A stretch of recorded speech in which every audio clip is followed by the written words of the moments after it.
First story. So, myself and my husband were out one evening a couple of years ago. Sat in the car chatting down by the water parked outside a pub. My husband is one of these people who likes to help all animals or insects that he can. So you can imagine how this story may turn out. We heard a thud. So we got out of the car and a pheasant had flown into the wall of the pub and landed on the floor. So my husband immediately went up to it to see how it was. This is not an area where you would normally see a pheasant. The pheasant was fine, was just a bit dazed and in shock. So, my husband decided we should try and take it to a more pheasant-appropriate place in the car. This would be around a 15-minute drive. So I agreed as I felt sorry for it. The plan was, my husband was to wrap the pheasant up in his jacket and I was to have the pheasant on my lap. So we did. Well, we got about 10 minutes up the road and the pheasant was still in shock and sat still on my lap. My husband decides it's cold and without warning, puts on the fan in the car. The pheasant shit itself. It was flying around the car. I was screaming and my husband was still trying to drive. It was flapping all over the car, pooping as it went. My husband pulled over to the nearest area with grass and trees, and we opened the car door to get the pheasant out. Well, that was another 20-minute job. I know. I cannot believe the story is true either. But believe me, it is not an experience I want again. Second story. My husband, 26M, and I, 26F, bought our first home 7 months ago. His younger sister, 16F, who just got her license, frequently shows up unannounced and has trouble taking no for an answer. Last Friday, she came over after dinner and asked to stay the night. We agreed since we had no plans. She asked to shower, so we let her use ours, as our guest bathroom isn't stocked yet. I splurge on salon-quality hair care products because my hair is unruly, and my $27 shampoo bottle was brand new. Later, I found half the shampoo and nearly all the conditioner gone, along with my skincare scattered across the counter. She'd used almost $50 worth of hair products, and all of my skin stuff, including my prescription skincare, stored in a pharmacy bag. I asked her to bring her own products next time, as I wasn't comfortable with how much she used. I was in no way rude, I just explained the I splurge on really expensive products and can't afford to have $50+ of product gone every time she showers here. She called me selfish in a passive-aggressive way and ended up leaving. By Tuesday, her skin was red, peeling, and breaking out terribly. At dinner with my in-laws Tuesday, she blamed me for not warning her about my skincare. I explained I hadn't expected her to dig through my drawers and use prescription products, which are expensive and took my skin weeks to adjust to. My father-in-law said I should pay for a doctor visit, but my husband refused, arguing that at 16, she should know better and that it was inappropriate for her to look through my medicine bag to even find the prescription product that was likely the culprit for the irritation. Am I at fault for not warning her? I wouldn't go through someone's personal products, let alone use their stuff like it was my own. I would have been happy to share some skin products, not my prescription cream. She also brought up that I got mad she used so much shampoo and conditioner and basically made me look really bad in front of my in-laws. Admittedly, I was upset about the shampoo and conditioner and the fact that she left a huge mess on the counter. But I was very calm and just explained money is tight as we just bought our house and I didn't want her to use months of products in one shower. Third story. This is one of the stranger things that's ever happened to me. To set the scene, I, 26, bought the house I'm living in 2019 from this lovely older couple. I thought, as I'm sure anyone who has been in this situation might think, that the signing was going to be the last time I ever saw them or had anything to do with their family. I was wrong. Yesterday, I got a knock on my door. I opened it to find a young couple, probably my age, maybe a bit younger. The woman was pregnant and looked like she was going to pop any day. I asked who they were and if I could help them. The woman replied that this home used to belong to her parents and that she was born in this house. I asked again what it was that they wanted since that didn't really tell me if they needed anything from me. She told me that her mother had also been born here, in the upstairs bedroom. For context, this is now my bedroom. She then asked if I wouldn't mind letting her bring the stuff that was needed to give birth in the same spot as she and her mother were both born in. I said no, keeping in mind that A, this isn't her or her parents' house anymore, and B, that the bedroom in question is my bedroom. Now, I thought that this was as normal as a response as was possible given the strange question, but when I was telling my friends about this afternoon, one of the girls in the friend group said that it was pretty cruel of me to tell a pregnant woman where she can and can't give birth. I didn't think that what I had said was all that strange, considering I had never met the couple before, and I don't exactly want a strange woman giving birth where I sleep, but my friend insists that I could have come to some sort of arrangement. So here I am asking yous guys. Ida, edit. So I would just like to add, my friend isn't an idiot. When we were having this conversation, we were, let's say, having a fun time with fun substances. When I asked her about it today, she genuinely thought she'd imagined the conversation. Obviously, she thinks it's a horrible idea for liability and health reasons, aside from it being weird. And for those concerned that she's getting high as a nurse, she's off for the next 2 weeks. She's flying home for the holidays, so we were having a little get-together for those of us who are leaving for home. And for those saying that I made this up, I wish I had an imagination that good.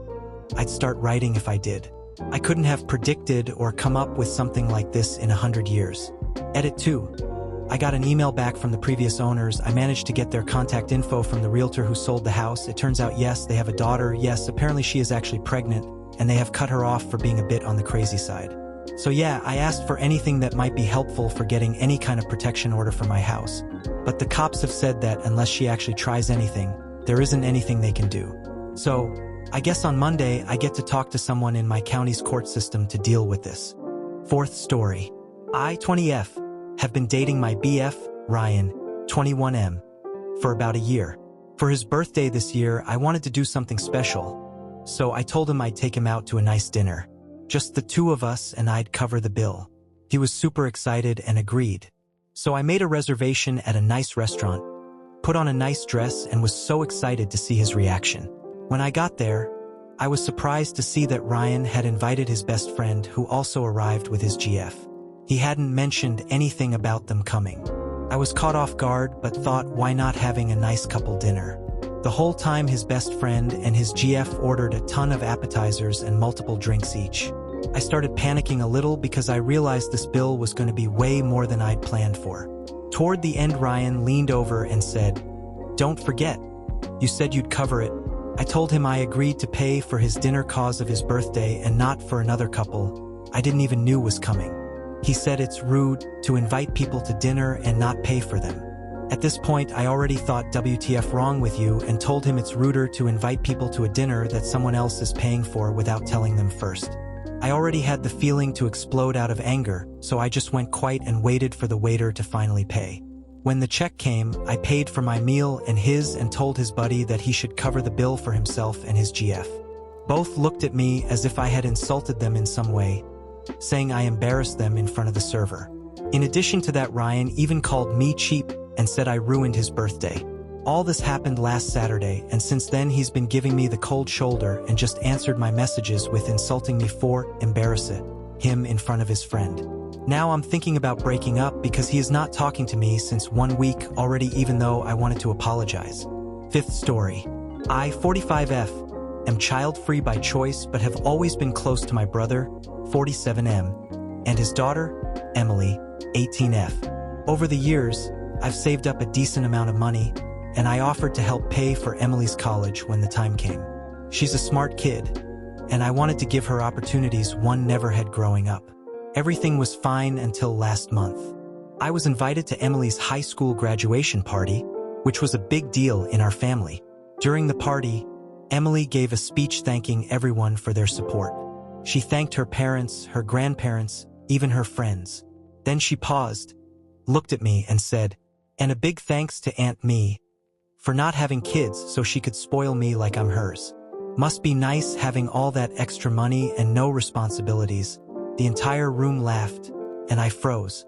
I could feel everyone looking at me, and all I could do was smile awkwardly. I've heard jokes about being child-free before, but this felt cruel and unnecessary, especially since I've sacrificed a lot to save for her future. My brother and sister-in-law laughed too, which hurt even more. After the party, I confronted Emily privately. She rolled her eyes and said it was just a joke, and I needed to lighten up. My brother brushed it off, saying, "Teenagers can be dumb. Don't take it personally. I've spent weeks thinking about this, and I've decided to withdraw my offer to pay for her college. I feel like she doesn't respect me or the effort I've made to support her. When I told my brother, he blew up at me, calling me selfish and accusing me of punishing Emily for one harmless joke. Emily hasn't apologized, and now I'm questioning if I'm being too harsh. Sixth story. My wife Jess and I have been married for the past 13 years. We're both 39. After experiencing financial hardship throughout our 20s and early 30s, Jess and I are now fortunate enough to have the means to travel once or twice a year. The only problem is that Jess literally only wants to go to Disney World.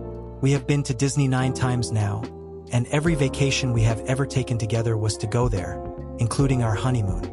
So we go, we eat the Mickey Mouse ice cream, we wear the mouse ears, we stay in the official hotels, we see the characters, we ride the rides, we take the pictures in front of Cinderella's castle, and we come home.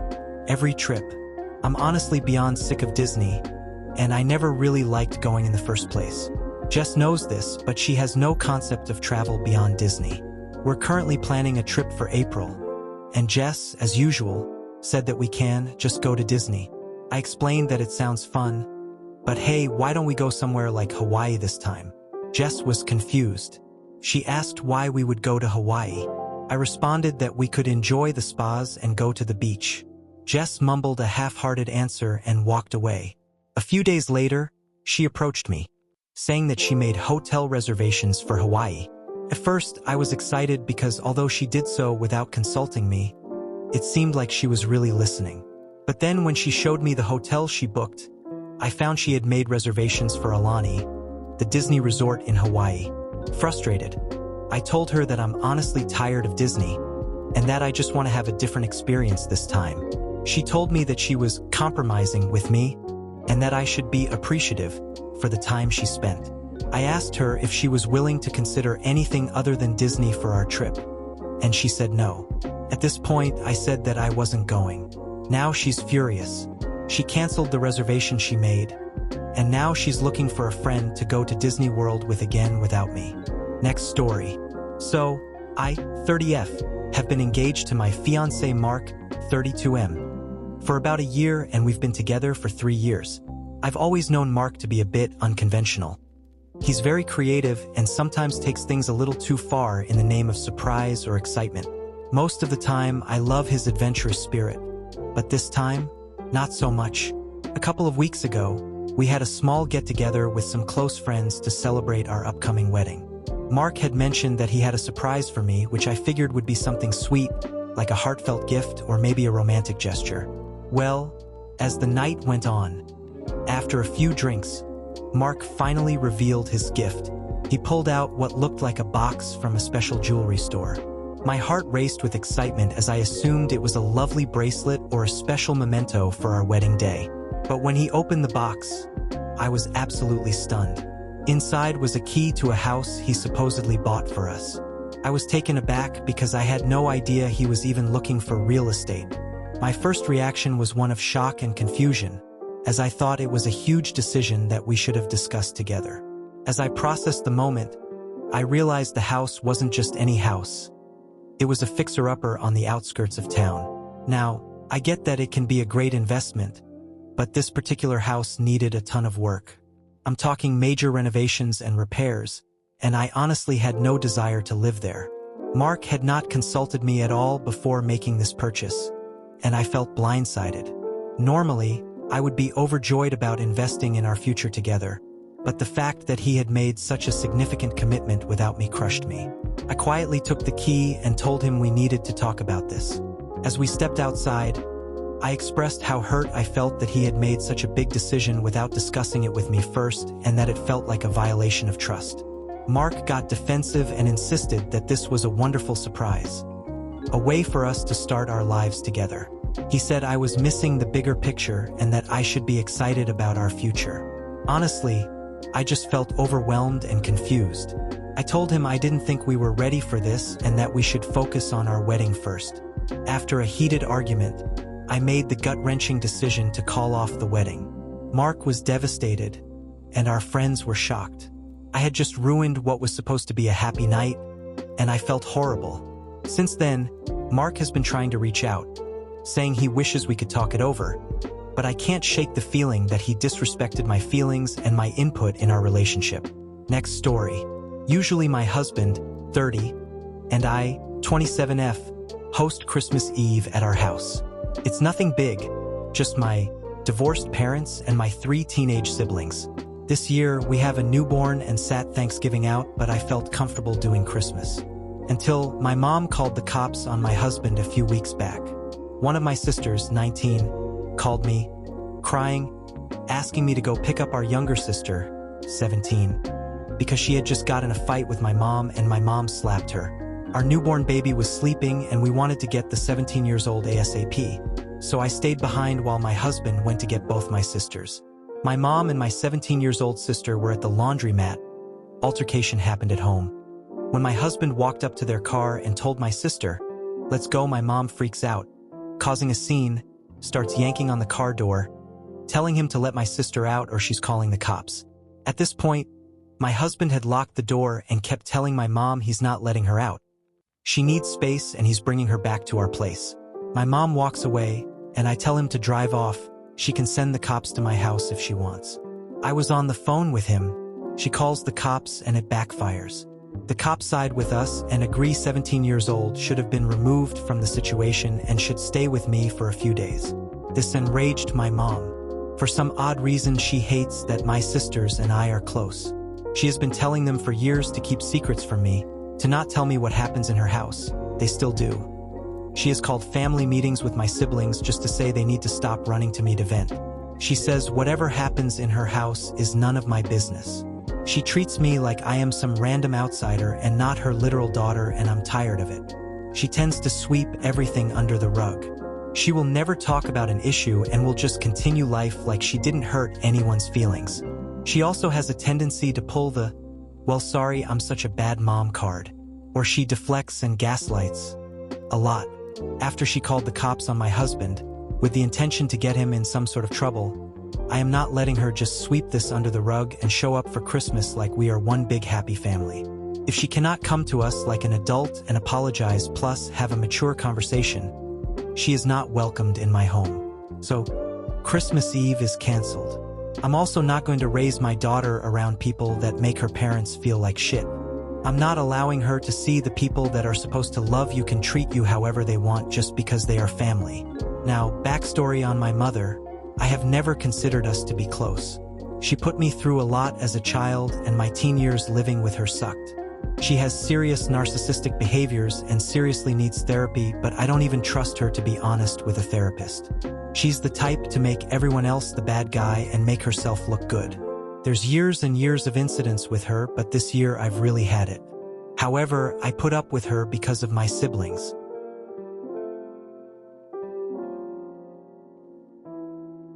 I, 28F, am getting married to the love of my life, 30M, in 6 months. We've been planning our dream wedding for over a year, and everything was going smoothly until recently.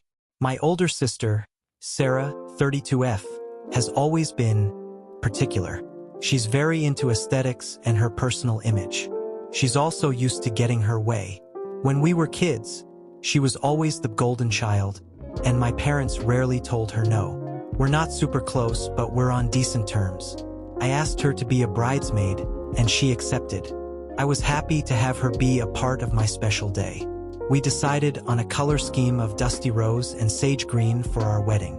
I love these colors, and they fit perfectly with our outdoor, garden-themed venue. I sent out a mood board to the bridal party, including Sarah, to give them an idea of the overall vibe. A few days later, Sarah called me, practically in tears. She said the colors were horrendous and would completely wash her out.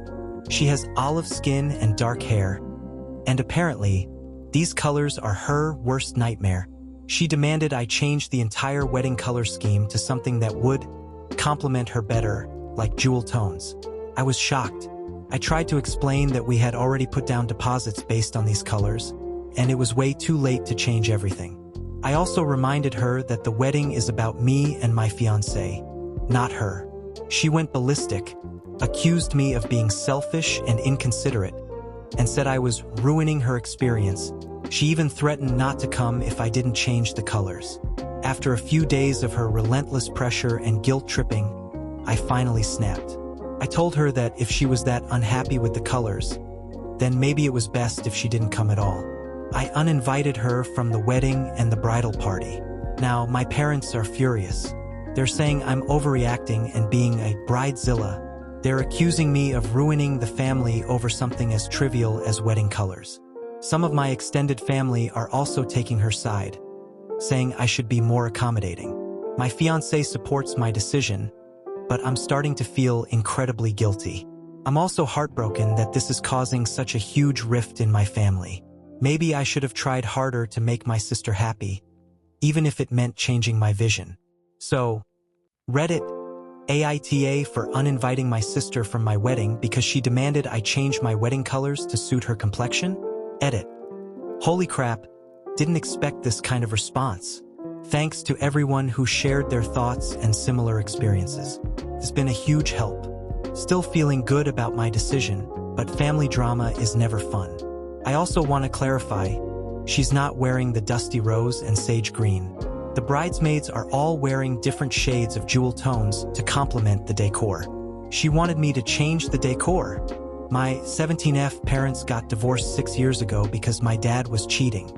His wife, Hazel, worked with my mom and knew us, so the breakup was bad, and my brother, 19M. And I didn't think Dad was such a good guy after we found out what he did, and our relationship with him was never the same. We never liked his wife, and over time I grew to hate her. She expected things to be okay, and of course they fucking weren't. I don't know why she was deluded enough to think me and my brother would like her or that Mom would care about what happens to her.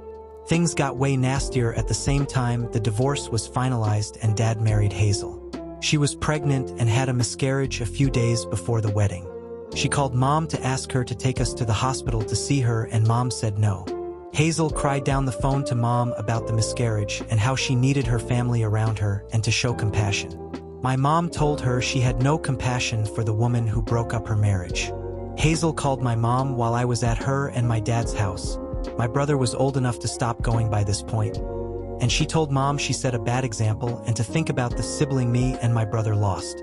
Mom said she was glad it happened to Hazel and Dad and that we wouldn't have to deal with a half-sibling from them since they were cheating sluts. I think she said sluts, I couldn't hear everything. Hazel went nuts and never forgot what Mom said. Once I was old enough, I stopped going to Dad's house too, and I ignored any contact from Hazel and did everything to shut her out. I still had to speak to Dad sometimes so Mom wouldn't get in trouble for not encouraging some contact. But Hazel wasn't a part of that.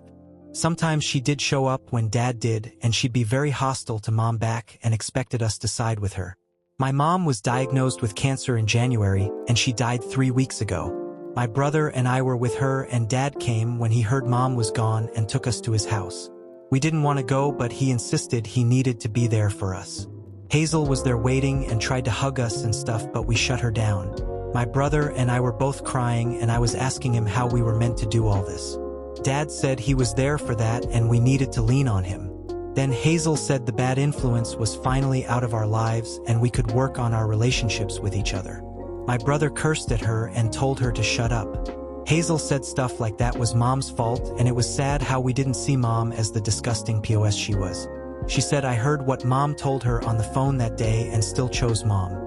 I told her she was twisted if she thought I'd pick my dad's mistress over my own mom, and I told her I would never have a relationship with her and she's a disgusting, nasty person, and I didn't give a crap what Mom said to her because she deserved it all and more. Hazel lost it, and my brother took me to our grandparents. Dad tried to stop us from leaving and tried to make me come back, but I said no. I've stayed with my grandparents since, and my brother's still here. My brother and I shut Dad out, and we didn't tell him anything about the funeral even though he asked. Hazel tried to reach out to me, and I ignored her. Then Dad and Hazel started texting me to say I need to apologize for being so awful to her, and it wasn't her fault Mom died.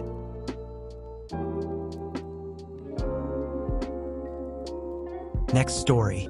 Me, 15M, and my younger siblings, 10, 8, 7, and 5, were taken from our parents a couple of months ago. I have another sister, 16, and she was a big part of the reason. Ever since I can remember, she was always doing stuff to hurt people. Didn't matter who it was. She'd lash out and do stuff to hurt people. I never got hurt because I was about the same size and would push her off. But she hurt our parents and other kids before, and when we had younger siblings it was the same. A few years ago she was in the hospital for a while, and when she came back out our parents sat me down and told me she had something called a conduct disorder and it's why she is the way she is. They didn't explain it to me, but I looked it up and it fits my sister a lot. When she came home we were given a caseworker who'd come and she helped my parents find resources, and it was her job to make sure things didn't get so bad that someone had to leave the house for good. She was never around during the bad stuff. Ever since my younger sister, 10, started crawling, I had to protect her if my older sister tried to hurt her, and then it was my other siblings too. My younger siblings would sleep with me or in my room because they were afraid of our older sister. I don't feel like my parents ever did enough to keep my younger siblings safe. That was on me, and I didn't mind doing it for a long time. Even when the caseworker would ask, I wouldn't be as open about how bad things would be and how much stuff happened. Now I regret it, but I thought I could do a better job. My older sister's getting more dangerous though, and one time I got home late and my siblings locked themselves in my bedroom because they had the family laptop for school stuff and she wanted it.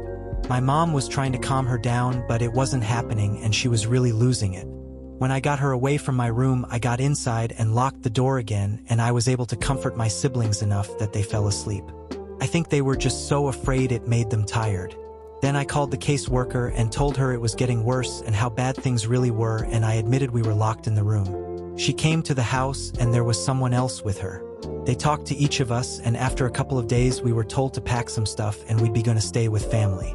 My aunt and uncle took my siblings and my grandparents took me. My grandparents couldn't cope with all of us, but my aunt and uncle didn't want me.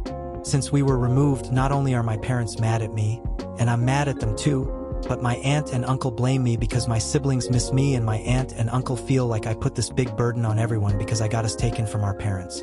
I try to see my siblings as much as I can, but I'm also dealing with stuff that's come to light more. I'm in a really bad place mentally and I'm not sleeping like I should be. But my aunt and uncle keep saying I'm not being there for my siblings, and since I'm the reason we were taken, I should be taking it seriously. Next story. 33F. I come from a family where I'm the oldest of 3 sisters. I'm also a wife and mama to a rambunctious 5-year-old girl. My youngest sister, Emily, 27F, has always wanted kids. But when she married her husband, Toby, 30M, informed they did not plan on having children. I was put off, but thought it was a decision they made as a couple. A few weeks ago, I met Emily for our monthly girls' night out. After a few drinks, she admitted to me that she's always wanted to be a mother, and Toby kept saying no due to his childhood background. She said she's heard of men not wanting kids in their 20s but changing their mind as they mature, and always thought Toby would do the same. But he's remained adamant that he did not want any. She then told me that she had her IUD taken out, so they have been using condoms while she's choosing her next birth control option. I was shocked to hear that she was taking these used condoms to try and get pregnant in secret. I was completely taken aback and told my sister that what she is doing is the female version of men poking holes in condoms. I said she needs to stop immediately, and what she was doing was crazy. My sister blew my cancer off and said he was just really great with other kids, and said she knows Toby will be a great dad. She then laughed it off and changed the subject.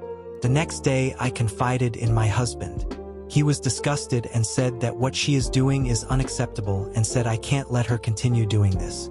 I called Emily and said that I was freaked out about she told me and wanted her to promise that she would stop trying to get pregnant without Toby's consent. Emily got defensive and said I didn't understand the situation because my husband has always been excited about kids, even more than me. She said she made a mistake bringing it up to me and that I needed to drop the subject because it's her life. A week after this phone call, I still couldn't let it go. I reached out to her husband behind her back and asked to grab coffee. I tried to keep it vague that he should talk to her more about her idea on kids because I didn't think she was being honest with him. We did some back and forth, but he still wasn't getting it. I finally spilled the beans that I think she's trying to get pregnant, and he kept pressing on what I knew. Once the condom thing came out, he looked sick and quickly excused himself. An hour-ish after, Emily began to blow up my phone with missed calls and texts freaking out on me and calling me all sorts of terrible things. I finally picked up one of her calls and she was hysterical on how I ruined her marriage and that Toby was throughout the word divorce during their fight. She screamed that I'm jealous of her focus on her career and wanted to be the only one with kids because my whole personality is being a good-for-nothing stay-at-home mom, and it's the only thing I've ever achieved. This broke my heart and I couldn't listen anymore. So I hung up, turned off my phone, and started sobbing. After this, Emily got a hold of my family to blame me for turning Toby against her and that I'm causing her to get divorced. My mom, who's kind of like the matriarch of the family, told me that while what Emily did was not great, a lot of men do change their minds, like my dad did once they accidentally got pregnant with me, and what I did was not my place and unforgivable. I've since been uninvited to Christmas and my family has either been against me, cold to me, or uncomfortable around me. Only my husband has been on my side and told me what I did was the moral thing. I don't know what to do. I really thought I was doing the right thing, but everyone seems to hate me now. I don't know how to fix this and I really need help. I really wasn't trying to ruin her marriage, but it feels like my whole family has blown up. I feel like I've made a terrible mistake. Do you think I was wrong? Next story. My lifelong friend, Mike, has a 44-year-old special needs son, Lane. His wife, Anna, passed away almost 3 years ago. He recently became engaged to a woman, Misty. My wife promised Anna that she'd help look after Lane when Anna was dying. And my wife has. She takes him to doctor's appointments and keeps him with her on days that his day program is closed. We've kept him many times for days or up to a week while his dad was out of town for work. He's special needs, but probably about like having a very well-behaved 7-year-old around. He's fine to go to a restaurant or the movies or shopping. He's polite. He's able to bathe and dress himself. Lane started acting out as soon as Misty was in the picture. He repeatedly told my wife that Misty talked to him mean and told him, "There's nothing wrong with you. You are just a lazy brat and a burden to Mike." My wife believed Lane because he's never made up stories before, and if he had made it was she was 100% sure he would have said, "Dad, not Mike." My wife talked to Mike about it, but he didn't believe Misty would do that. Misty denied it and suggested that Lane was lying because he didn't like her taking his mom's place. Eventually, Lane's younger brother secretly recorded Misty and Lane, and first day recorded her saying exactly what Lane said she said. Mike and Misty came to our house a couple of days after Lane's brother recorded her. Mike asked my wife if she could spend some time with Misty and Lane and help Misty learn how to interact with Lane so she isn't so overwhelmed. I said, "You gotta be F******ng kidding me. You can't seriously think it's okay to leave Lane with Cruella de Vil after what she's done. It wasn't an accident. She was verbally abusing your son. Anna is probably rolling over in her grave." Mike thinks ITH for calling Misty Cruella de Vil, instead of understanding that she was frustrated and overwhelmed and needs help, not judgment.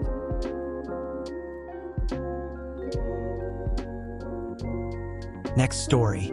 Me and my ex are both married and have kids with our new partners. I have one 9-year-old daughter with my husband, and my ex has 3 young ones under the age of 6 with his wife. My daughter alternates between our houses each week, switching each Friday. Every time I get her back, she complains about how her stepmom is really strict and rude. She has my daughter always cleaning most of the house and watching her younger siblings all the time. There was even one instance where she stayed home from school to watch her younger brother who had a stomach ache. My ex's wife has never liked me, by the way, since she always thought it was weird that me and my ex are friends, even though we're only friendly for our daughter's sake. So sometimes I feel like she's hard on my daughter out of spite for me. I never got too upset about it though. I know having 3 young ones can't be easy and that she just needs my daughter's help around the house a bit, but she takes it too far. She always saying that me and my ex were too soft on our daughter growing up, so now she's disrespected and spoiled. Which, by the way, isn't true. I may not have beaten my kids with belts, but I still disciplined them. They both have grown up to be respectful young ladies, and I've never gotten a complaint from their teachers. Anyway, my daughter's stepmom gets super upset if my daughter forgets to do just one chore, which she does so much already. She cleans the bathroom, washes the dishes, does laundry, mows the yard, takes out the garbage, etc. On top of all that, she still has school work to get done. Well, Thursday, December 12th, my daughter got yelled at by her stepmom for forgetting to do the dishes that night, even though she only forgot to because she was studying for an upcoming test. When my daughter tries to explain herself, My ex jumped in and got mad at her for talking back. They were both yelling at her, and when she tried to speak up for herself when her stepmom slapped her for being disrespectful. Well, yesterday, my daughter drove to my home from school to spend her week with me. She told me about what happened and she was really upset about it. I was pissed. First of all, I wouldn't even let my husband slap her, so to know her stepmom did had me furious. She can do whatever she wants to her children, but she has no right to put her grown hands on my child. So I drove over to their house to confront her stepmom about it. Stepmom got really defensive and ended up getting in my face talking about how I should have raised her better. My ex took her side, of course, since that's his wife. Me and her said some things back and forth, and after physically trying to push me out of her house, I ended up slapping her and asking her something along the lines of, "How does it feel when you get slapped? You don't like it, do you?" I'm not proud that I acted like this, and I even called my ex today and apologized for making a scene in his home. I even told him I'd be willing to apologize to her, but he told me that she was adamant on the fact that she was right and she would not be apologizing to our daughter. She's the type so say, I don't need to explain myself to a child, so I guess that also means she doesn't feel the need to apologize when she's wrong too. I still feel like I should apologize, but I'm not sure if I want to if she won't admit she was wrong. I'm not sure what I should do. I want to remain friendly with my ex, but I'm not sure I can stand her treatment towards my daughter anymore. Edit. To clear things up, I was not upset the whole way driving over there. I knocked on the door and my ex let me in. I was staying calm while trying to talk to them like adults, when stepmom got in my face about how spoiled and disrespectful my daughter was being.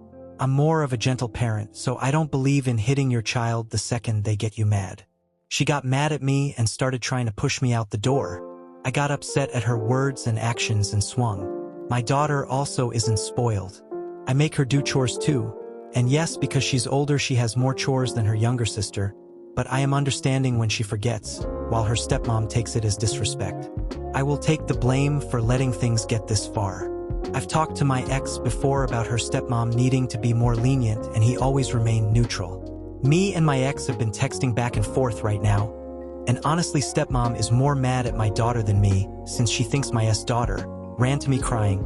I think we're gonna have her stay an extra week here because I cannot with that hoe right now. Edit 2. I did not apologize for standing up for my kid. I apologized for hitting her in her home where her young children could have seen. I shouldn't have lost my temper like that, but I don't think some of you understand how horrible it is to hear someone badmouth your kid. I don't care what her excuse was about having a bad day or none of that. She shouldn't have put her grown hands on my child. Period. Edit 3. I have never forbid my daughter to go to her dad's house. It's always been a routine for her to go to her dad's every other week. Her grandparents got her a car when she passed her driver's test. She has every right to stay here with me or go to her dad's. I do take blame for not encouraging her to choose though. She was scared to disappoint or hurt her dad by choosing me over him. My daughter is free to choose where she wants to go. Since this whole thing happened, she'll be staying an extra week here probably, and we'll figure out the rest from there. Next story. My parents had a kid before me, 17M, and they gave her up for adoption because they were young, my age. They had an open adoption with her and saw her sometimes, and when I was born they really pushed this idea that we were one family and she would live with us again, and she adored me. But the memories I have of her are way different. She stuck to her adoptive family and only claimed her adoptive sibling as siblings. She used to tell me she didn't want me to call her my sister, and she'd correct me if I called my parents our parents. She'd tell me her parents were the people raising her. It confused me because my parents would say something different, and I used to get a little anxious about seeing her because I felt like she didn't like me and my parents said I was wrong, so it was confusing. It was 10 years ago that we last saw her. I forget if she was 16 or 17 by then, but she told her parents she didn't want contact anymore, and they told my parents the visits were going to end. My parents never got over it, and it hurt our relationship. They kept filling me with lies about her coming to live with us and loving us and how she was still ours and she'd be back in our lives soon. They'd tell me I was wrong when I'd bring up how she didn't like seeing and how she didn't like me. Even when we no longer saw her, they'd say I was wrong. I feel like my parents fucked me up with that stuff when I was younger. And the thing is, they feel like our life should be focused around the child they gave up and the relationship we'll all have someday. I gave up asking why she didn't get in touch yet. She's got to be 27 now and we still heard nothing from her. They don't want to accept it. And they hate when people think I'm an only child and I don't correct it. They told me I need to always talk about my sister and I should be doing everything to let her know I love and miss her. I'm with my boyfriend, 17M, now and he's great. His family is amazing too. They know I struggle with my parents. So his parents suggested inviting mine for dinner to see if they could maybe encourage my parents to focus on the kid they have instead of the one they don't have. But my parents talked all the time about the daughter they gave up and they kept saying how I couldn't get married until she's back and telling my boyfriend he should get ready to have SIL if we stay together. My boyfriend's parents would try to change the subject and my parents kept the topic of their daughter going. The breaking point for dinner was when they asked my boyfriend's parents about their daughter and my boyfriend's parents didn't know the answer. I don't talk about her much. My parents told me if I'm serious about my boyfriend, they should know everything about their daughter so we can all be a family in the future, and they told me they were ashamed of me keeping her a secret and how I need to talk about her more. I told them nobody wants to hear about her. They're the only people who want to make sure everyone knows about her and gets personal info on everything. I said people really don't care and they need to stop making it such a big deal. I told them I don't have to make their daughter my whole personality. My boyfriend's mom tried to point out that they're pushing me away and they should be enjoying having me. But my parents only cared that I said their daughter shouldn't be talked about all the time. They were furious.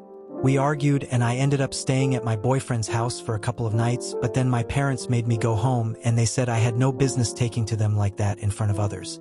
So today is the second day in a row that I noticed this neighbor of ours parking in the handicap spot at the daycare we take our children to.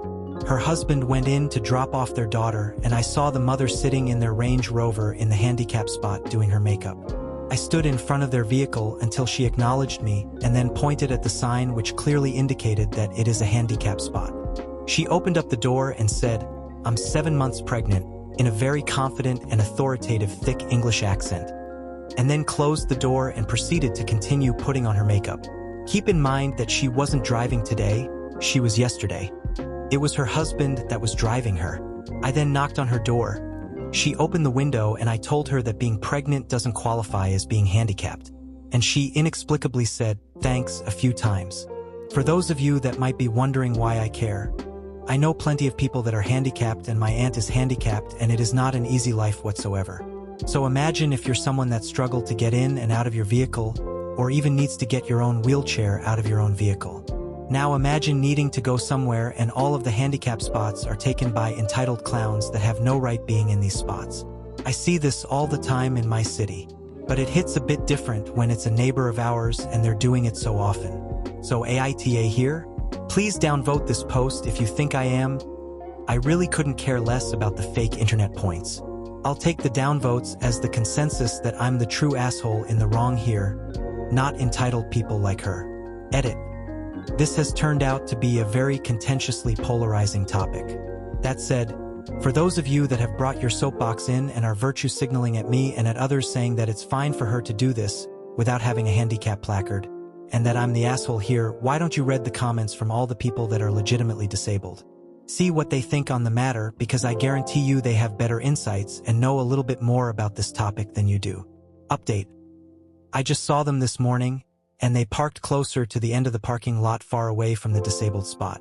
So I'm guessing that they finally took a look at the laws in my city and realized that A, simply being pregnant doesn't qualify for using a disabled parking spot, and B, if you are pregnant and do require a disabled placard, if they actually had one, I'm sure they would have rubbed my face in it by now, then you have to be assessed by a doctor and fill out the proper forms. Which, let's be honest, is not unreasonable. Next story. I wrote a post 6 months ago regarding calling my coworker, Mary, work sister, and upsetting her in the process. Things got really weird afterwards and I was paired with another coworker, Carolina, for work trips.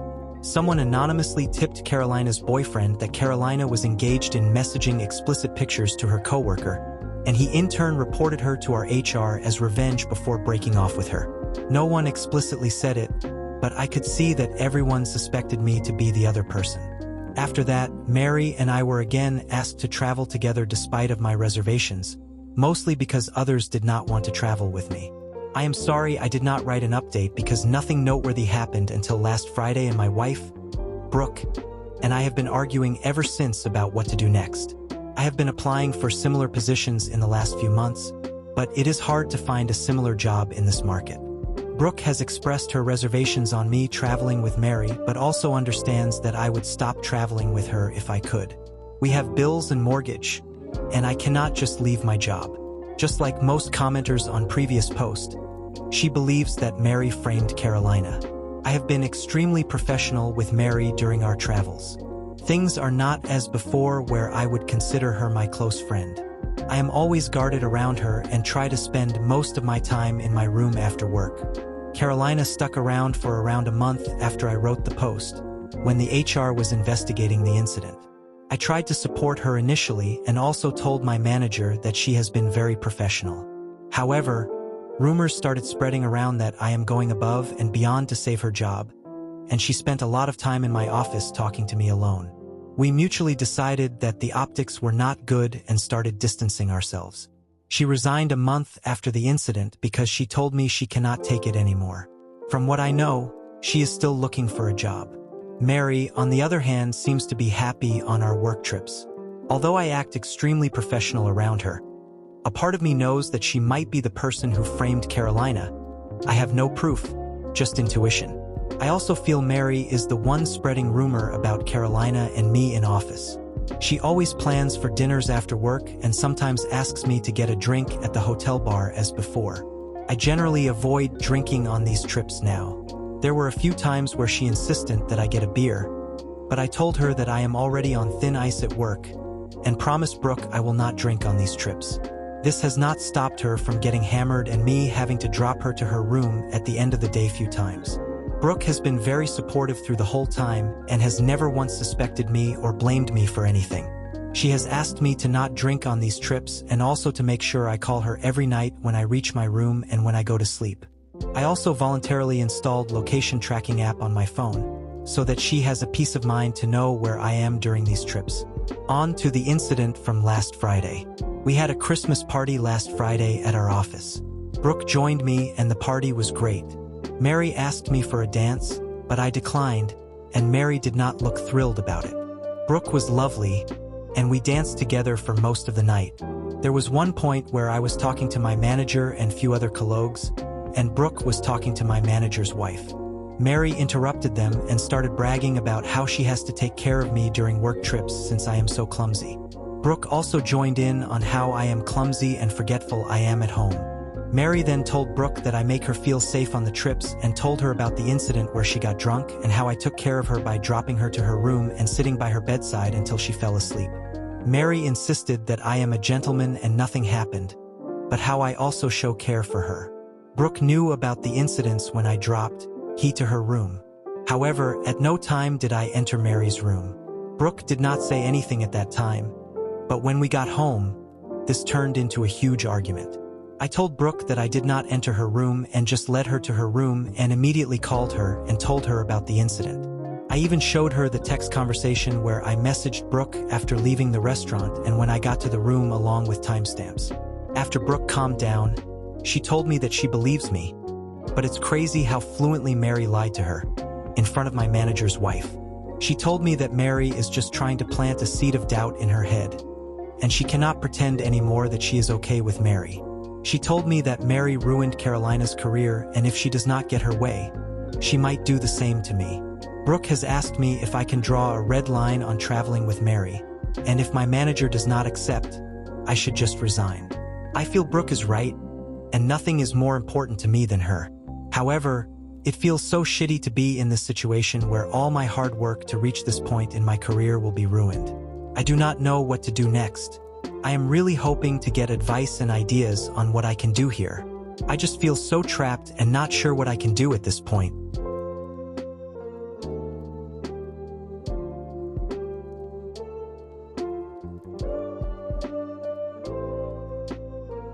For years, I have hosted Christmas dinner at my house. I absolutely love doing it, decorating, cooking, and bringing the whole family together for a special night. My younger brother, Marco, has always been the family jokester, but this year, his joke went way too far. A few weeks ago, I decided to surprise the family by announcing that, after years of trying, My husband and I are finally expecting a baby. I shared the news during an intimate family lunch and everyone was thrilled. Except Marco. He laughed and said, "Are you sure? With how much you eat? I just thought it was a holiday belly." His comment hurt, but I tried to ignore it to avoid ruining the moment. Unfortunately, it didn't stop there. Marco, thinking he was so funny, created a WhatsApp group with our cousins and some relatives called The Mystery of the Baby or the Turkey, where he shared memes and jokes about whether I was really pregnant or just gaining weight. I found out about the group because one of my cousins showed it to me, feeling uncomfortable with the jokes. I was completely humiliated. I confronted Marco directly, but he brushed it off, saying it was just humor and that everyone was laughing. "Don't take it so seriously," he added. After days of thinking it over, I made the difficult decision to cancel Christmas dinner at my house this year. I told my family I needed a break and that someone else could host instead. Of course, everyone started asking why, and when I explained what Marco had done, opinions were split. My mom thinks I'm overreacting and should let it go because it's Christmas. Some of my aunts and cousins support me, saying Marco crossed the line, but others think canceling dinner is punishing everyone else. Now I feel guilty, but I also believe I have a right to protect my peace, especially during such an important time in my life. Am I the bad guy for not wanting to host this year after what my brother did? Next story. I, 30F, have 2 children, 12F, 10M, with my ex, 31M. The BG is we met and married young because our religious parents believed in marrying and having a family young, like out of high school young. And we had liked/loved each other, so I believed we were both committed to at least respecting each other, which we promised to always do. But he cheated on me a lot, starting from close to the beginning. But then he had an affair. Like one woman had all his time, and I found out about it not long after our son was born. My ex also got this affair partner pregnant, and even though it cost me my whole family, I wasn't willing to tolerate all that, so I ended our marriage. Since the divorce, my ex has led a very messy life. He married his affair partner and they have at least 4 kids. They could have more by now, and honestly I never cared to be around them or to find out more about their life other than how things were for my kids with them. The realization of the messy life they live has come in the last 5 months. Ex and I shared custody of our kids, but they spent more time with me because he always had reasons he couldn't take them, which was fine. The kids hated being with him, and I love my kids, so will never complain that they're with me. It only makes me sad they can't have a dad that's as involved. Anyway, ex and his wife became homeless and my ex got arrested.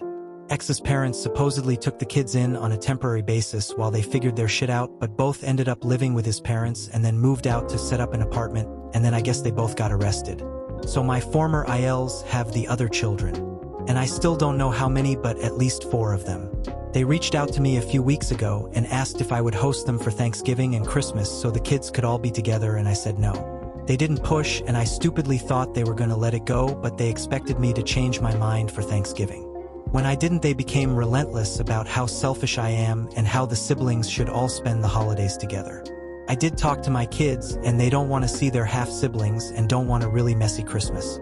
I asked if they'd want to go to see them at their grandparents' house if the grandparents were okay with it, and they said no, which was a relief because I don't want the religion stuff being pushed on my kids more, although they don't seem to be like they were a decade ago. I keep saying no, and my former ILs keep saying I'm a horrible person and how could I keep the siblings apart.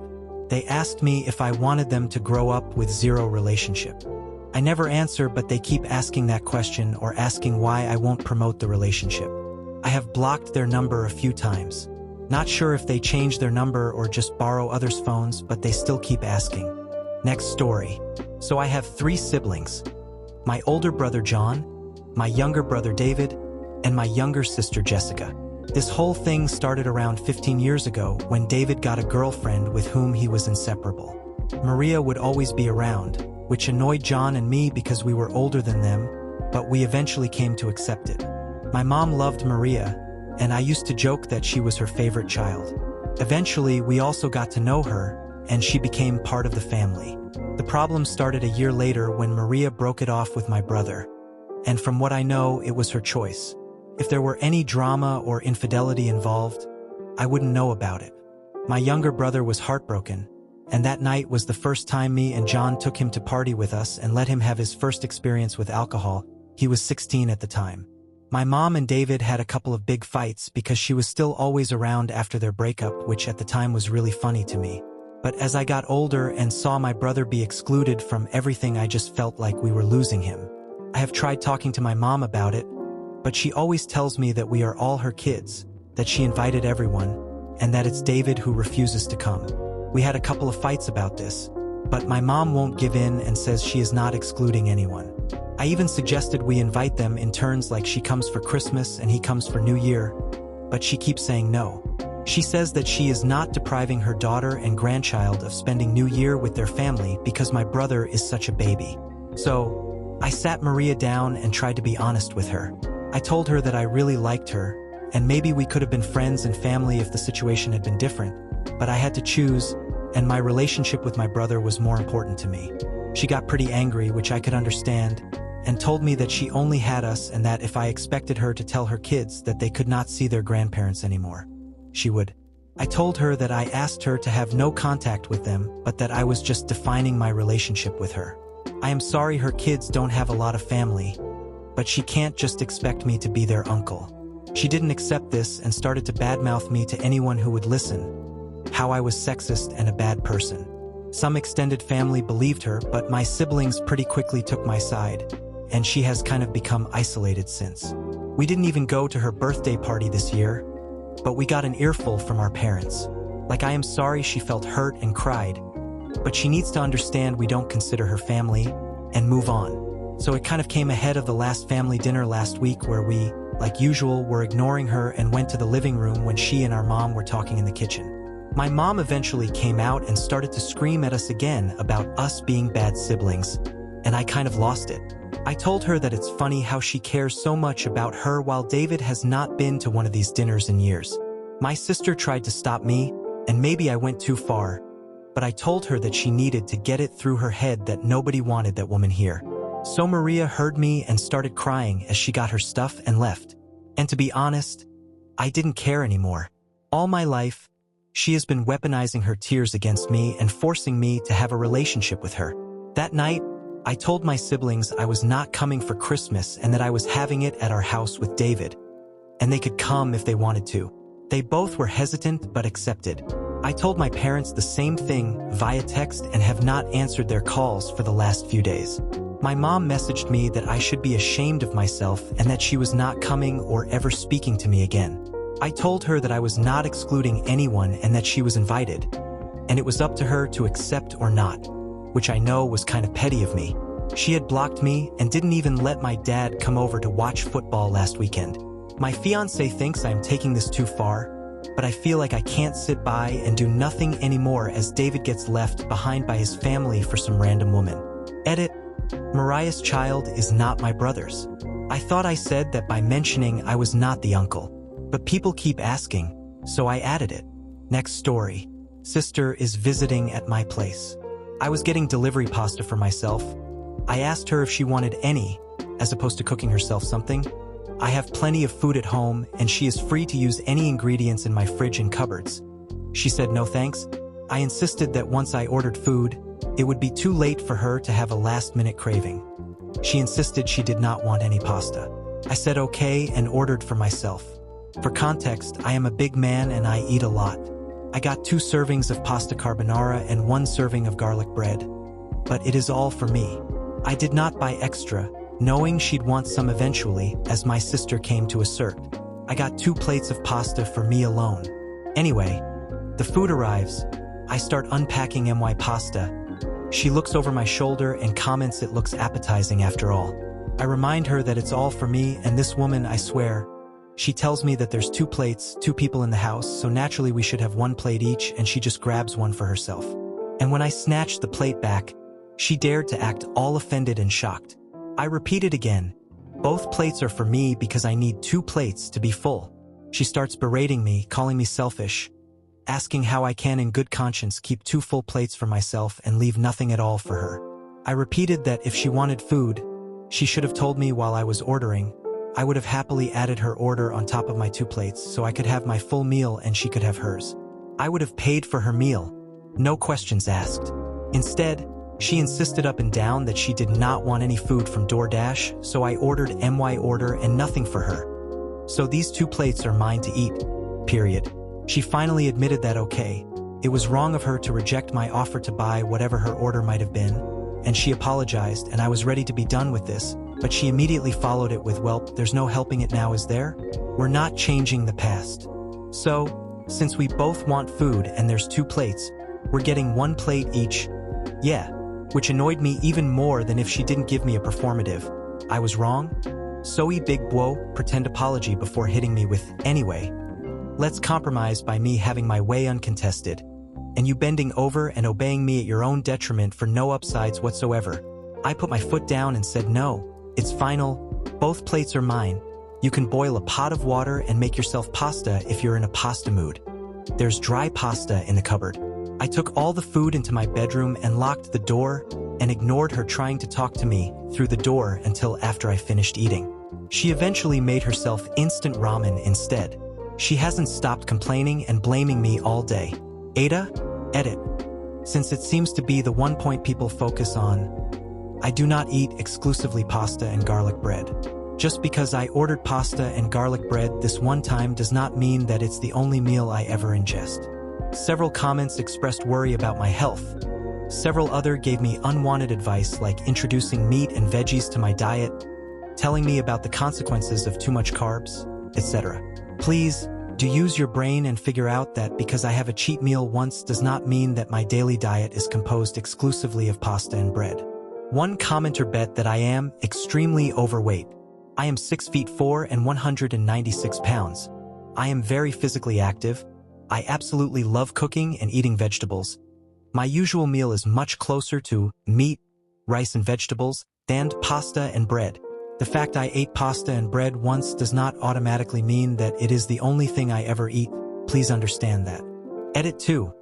I love my sister. I will not go no contact with her. I won't ban her from my home.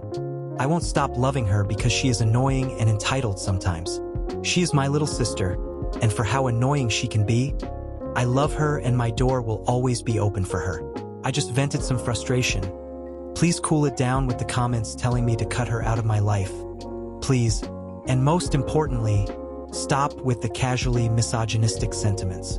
I do not blame my sister being a little brat on her gender. I blame it on her personality, and I love her regardless. So tone down the, that's just how women are. Women, am I right? Comments, please. Next story. My dad and his wife put the stepfamily in family therapy after my dad's youngest stepkid, 10, ran away back in June. The push for family versus individual therapy was because dad's other stepkids, 16 and 15, were more upset when their half-brother was found and my brother, 14, and I, 17, weren't all over the youngest when he was found and promising we'd be better siblings and stuff. Let me break down the family history and the dirty laundry I aired. To start with my dad's wife. She was married, had an affair, and the youngest turned out to be not her ex-husband's. When he found out her youngest was already born, and he ended their marriage and fought to remove any parental responsibility for her youngest, and apparently he knew the dad or something and it got messy. Their 2 kids knew what happened and resented and hated the youngest for it. My dad's wife hates her ex for doing what he did, and she had some legal issues with the bio dad of her youngest. He's in prison or something, and that's a whole mess. She knows her older kids hate the younger one, and she tries to encourage them to have a better relationship, but her older 2 wish the youngest had died way before, and they blame him and their mom for the family falling apart. Her ex-husband has the older 2 50% of the time. Then there's the 3 of us. My mom died by suicide when I was 7 and my brother was 4. My mom had a shitty childhood and was abused by 3 adult members of her family. She and dad told me a very PG version when she was alive, and I had asked why she had no family. When I look back on mom, and when she was alive, there was always a sadness and fear around her, and she was in therapy for a long time, but I think she still had demons she didn't fully heal from. Then she was raped and got pregnant from it. The only reason I remember is because of dad. He was so angry when he found out she was pregnant that he basically called her a bunch of names and said he wasn't raising the spawn of some evil asshole like that, and he left my mom. I don't even think she wanted to keep the pregnancy, but being raped again and dad leaving, it pushed her over the edge.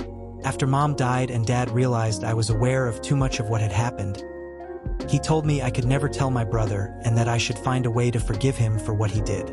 But when he met his wife, the two of them acted like Mom was selfish and didn't love us enough. It led to me and Dad fighting a lot. And for whatever reason, they were never careful about saying all his wife's history. When we were in a therapy session 2 weeks ago, they said it doesn't feel like we became a family when they got married, and they feel bad about that because the youngest is being the worst affected by it all. They said there are 0 reasons why we should be resisting becoming a family so much. And that's when I brought up everything in front of the therapist and in the middle of the session. I told her about my dad's wife cheating and having a kid with someone else, apparently someone with a record and serving time now, and her kids hating her and her youngest for it, and how she hates her ex. And I brought up Mom, what Dad did after her attack, and I brought up the things they say to try and make me and my brother closer to Dad's wife. I also said the reason we never became a family is because 2 repulsive people keep trying to run from all the shit they've done. After the therapy session, my dad's wife wanted me out of the house. My brother wanted to come with me, and we're now with our uncle. But Dad showed up twice since then to drag us to therapy, and I have refused to go, and my brother too. But that only made Dad and his wife angrier with me, and they said I should be willing to face the consequences to airing dirty laundry, and how wrong I was to say all that to the therapist. Next story. My sister, 22, died this year. I, 16M, knew she was sick, but our mom didn't, and neither did our stepdad. My sister wasn't talking to Mom when she died. When she turned 18, she moved out of the house and she crashed with friends for almost a year. Then she moved in with some of her friends and they shared an apartment.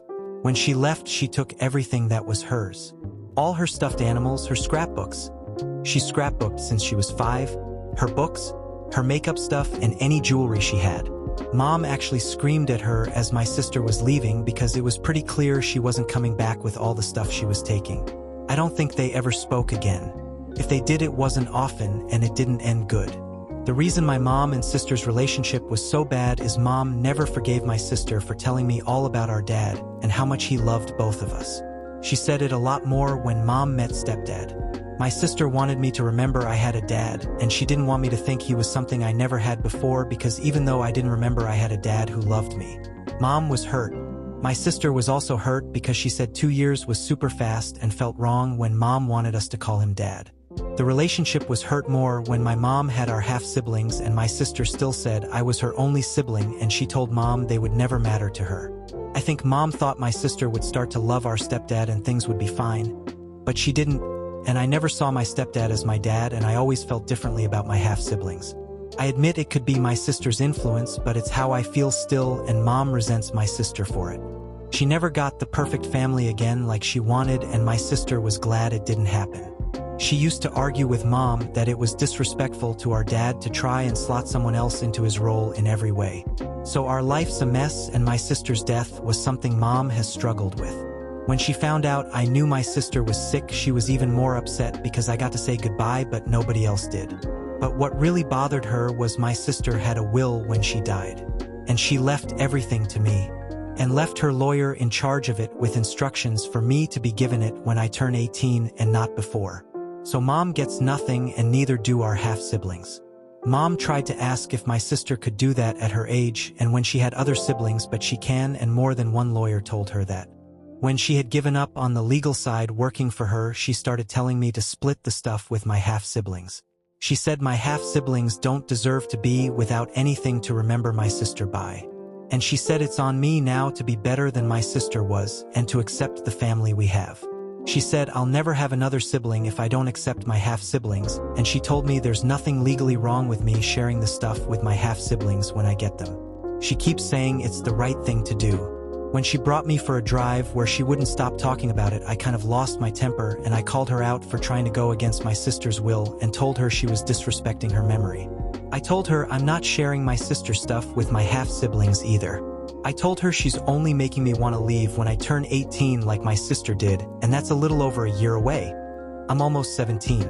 She told me our attachment to Dad made her feel like we didn't care about her ever. I told her the way she handles this stuff is so bad and makes things way more difficult. Before we got back to the house, she brought up how my half-siblings deserve better and how my sister ruined me. Next story. My husband and I, both late 20s, became the parents of twin boys a few weeks ago. We live over 20 hours from his family, and with the boys' delivery being difficult, we asked for them to wait to visit. Once his dad and dad's wife saw the names, they started acting crazy. We named one of our boys after my husband's late brother, who died age 9. My husband adored his little brother and wanted to honor him. We both loved his brother's name, so it was a very easy choice for us. But his brother wasn't the only one to pass in the accident. His stepbrother also passed away in the same accident. And my husband's dad and his wife are pissed that we honored his brother, but not the stepbrother. It started with my husband being asked by his dad why we chose his brother's name only and why both boys' names didn't honor their late uncles. From there, it has grown increasingly clear that FIL isn't going to let it go. FIL's wife is also chiming in, but significantly less than FIL. She tried to start a group chat to discuss it and said that we had broken the hearts of the whole family with our choice and she wanted us to explain. But we both simply left that attempted group chat. FIL has called my husband names, has told him he's ashamed, and tried to pressure him to change our other son's name to honor his late stepson. My husband told him to stop. He has stopped answering the calls and texts, but FIL bullies him. That's really what it comes down to. He's trying to pressure him, and he acts like this is a decision everyone should get a say in and not just the two of us. Because of this, we have decided not to set a date for them to visit. FIL called me to discuss what was going on, and I ignored him at first, but then I was so angry because he told my husband that he ruined his brother's memory and had become a son nobody could be proud of. It got to my husband a bit and he broke down. He had a good relationship with his dad, so the word stung, and we talked about how we might need to not have him in our lives. So I answered the second call, and FIL tried telling me I should have kept my husband in line and made him see why we were wrong. I told FIL to stop, and I warned him he'll lose his son and never meet his grandkids if he doesn't stop bullying my husband. I told him I will not let my kids be around this, and I told him nobody should be pressured to honor the dead when they name their child, and nobody should be told how to name their child. I said as the parents it's up to us, not him as the grandfather. He started calling me names, and that made me end the call. I had to block his number because he was calling me heartless. My husband was angry his dad turned on me. He also appreciated that I spoke up and said he'd consider blocking his dad if nothing changes/calms down and we don't get an apology. We both think it's unlikely. FIL's wife did text my husband saying I had no business calling FIL a bully and threatening him like I did. Husband, 32M, and I, 29F, are expecting our first child in August. We're really excited, but admittedly a little overwhelmed with everything that comes with prepping for a baby. One of the big things we were proud of was finishing the nursery last month. It's simple but feels perfect for us. We went with soft colors, some handmade decorations, and furniture we either thrifted or built ourselves to save money. The issue started when my MIL came over to see it. She immediately made comments like, "Oh, this looks so bare. Where's the fun? Don't you want your baby to be surrounded by bright, happy colors? And it's nice, but this feels unfinished, don't you think?" I brushed it off at first, but a week later, she brought it up again and offered to fix it up as a gift, saying she'd pay for everything and have it done in time for the baby's arrival. I told her I appreciated the offer, but we weren't interested in changing anything. She got frustrated and said something like, "It's not about you, it's about what's best for the baby," and implied our boring nursery wouldn't be stimulating enough. I don't think she meant to sound insulting, but it rubbed me the wrong way. Now, my husband is caught in the middle. He says he gets where I'm coming from, but since his mom is so excited and offering to pay, we should just let her. He also said it's just decorations. It doesn't have to be a big deal. I feel like this is a big deal, though. It's our home, our baby, and we worked hard on this space. I asked a friend, and she said I'm being too territorial and should let IL be involved since it's a gift and I can always change things later. But I've seen posts on here where MILs steamroll boundaries, and I don't want to set a precedent. At the same time, I don't want to seem ungrateful. So, AITA for refusing her help when she's just trying to be generous and involved? Is this a hill worth dying on? Update.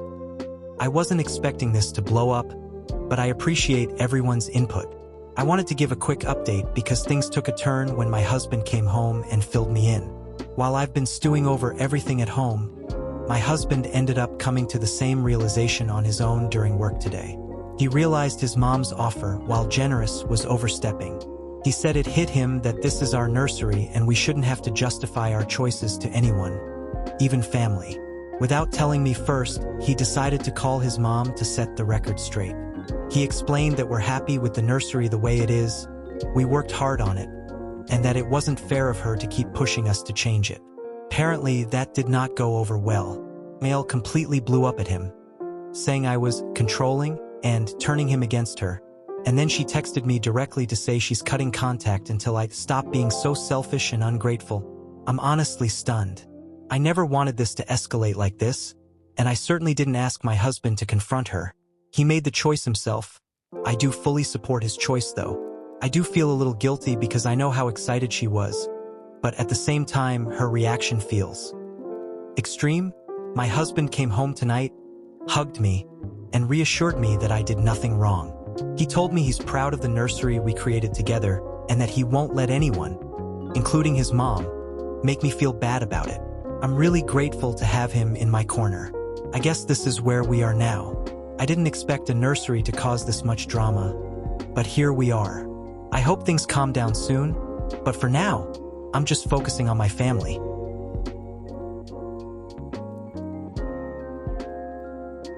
Next story.